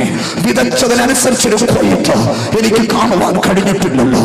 പക്ഷെ ദൈവാത്മാവിനോട് ഇങ്ങനെ പറയുക, ഒരു കൊയ്ത്ത് കാലം നിന്റെ മുമ്പിലുണ്ട് കേട്ടോ. ഒരു കൊയ്ത്ത് കാലം നിന്റെ മുൻപിലുണ്ട്. അവര് നീണ്ട വർഷങ്ങളായി വിതച്ച വിതയുടെ ഒരു കൊയ്ത്തിന്റെ കാലത്തെ നിന്റെ മുമ്പിൽ വെളിപ്പെടുത്തിക്കൊണ്ട് എന്റെ നീതി ഞാൻ നിനക്കായി വെളിപ്പെടുത്തുമെന്ന് ദൈവാത്മാവ് നിന്നോട് ശക്തമായി ആലോചന പറയുക. നിനക്കൊരു വ്യക്തിത്വമുണ്ട്, നിനക്കൊരു പേരുണ്ട്, അത് നീ കളയാതെ സൂക്ഷിക്കുന്നവരാണ്. ഒന്നുമില്ലെങ്കിലും എല്ലാം ഉള്ളവരെ പോലെ നടക്കാൻ ദൈവം നിന്നെ പഠിപ്പിച്ചിട്ടുണ്ട്. ഇന്ന് രാത്രി ദൈവത്തിന്റെ പ്രത്യേക കൃപ നിന്റെ പേരിൽ വെളിപ്പെടുത്താൻ പോവുകയാണ്. ആമേ. സീറോയിൽ നിന്ന് ശൂന്യത്തിൽ നിന്ന് നീ എനിക്ക് വേണ്ടി ചെയ്തതോട് ഞാൻ മറന്നുകളയാ. അനീതിയുള്ളവനല്ലെന്ന് ഇന്ന് രാത്രി സ്വർഗം നിന്നോട് ആലോചന പറയുന്നു. ഒരു വലിയ ദൈവശക്തി ഇന്ന് രാത്രിയിൽ ആ ഗ്രൗണ്ടിൽ വ്യാപരിക്കുന്നു. വിശ്വസിക്കുന്നവർ കരങ്ങളെ അടിച്ച് അല്പസമയങ്ങൾ എല്ലാവരും ആത്മാവിന്റെ അന്യഭാഷകളിൽ ദൈവത്തെ ഇന്ന് രാത്രി സ്തുതിച്ചാട്ടെ. ജനിച്ചു, പ്രവൃത്തി ചെയ്തു, മരിച്ചു, മൂന്നാം ദിനത്തിൽ മരണത്തെ ജയിച്ചേശു ഉയരത്തിൽ പോയി. ജനിച്ചു, പ്രവൃത്തി ചെയ്തു, മരിച്ചു, മൂന്നാം ദിനത്തിൽ മരണത്തെ ജയിച്ചേശു ഉയരത്തിൽ പോയി. പാപവും ശാപവും നീക്കിത ജയം നൽകി, ഭാവികൾക്ക് അവൻ നിത്യശാന്തി നൽകി. പാപവും ശാപവും നീക്കിത ജയം നൽകി, ഭാവികൾക്ക് അവൻ. എല്ലാ കരങ്ങളും അടിച്ച് കാഹളം കാതുകളിൽ അകലം കാതുകളിൽ കെട്ടിടാറാ ദൈവഭൂതർ പൊൻവീണകൾ നീട്ടിടാറാ. ദൈവഭൂതർ പൊൻവീണകൾ നീട്ടിടാറാ. യേശുദാനുടിയ വാഗ്ദത്തം നിറവേറാ. കാലങ്ങൾ നമ്മെ വിട്ടുവായുടയാ. യേശുദാനുടിയ വാഗ്ദത്തം നിറവേറാ.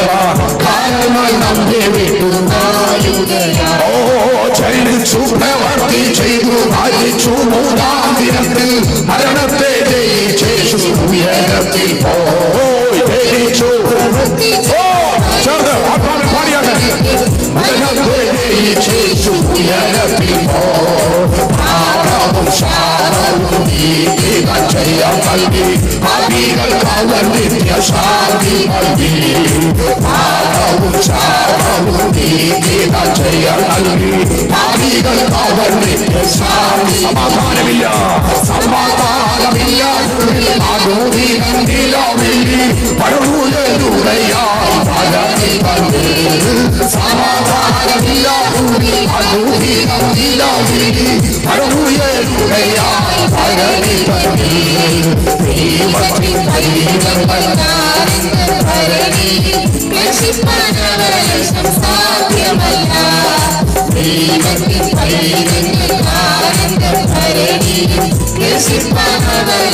സാധ്യമല്ല.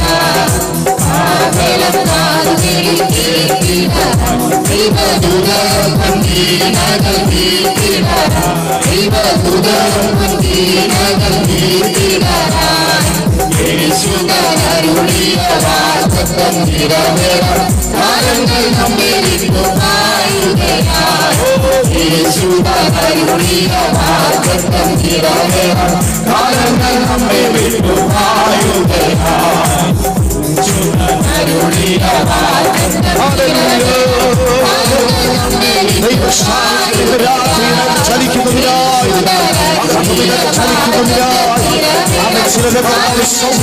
ചലിക്കുന്നതിനായി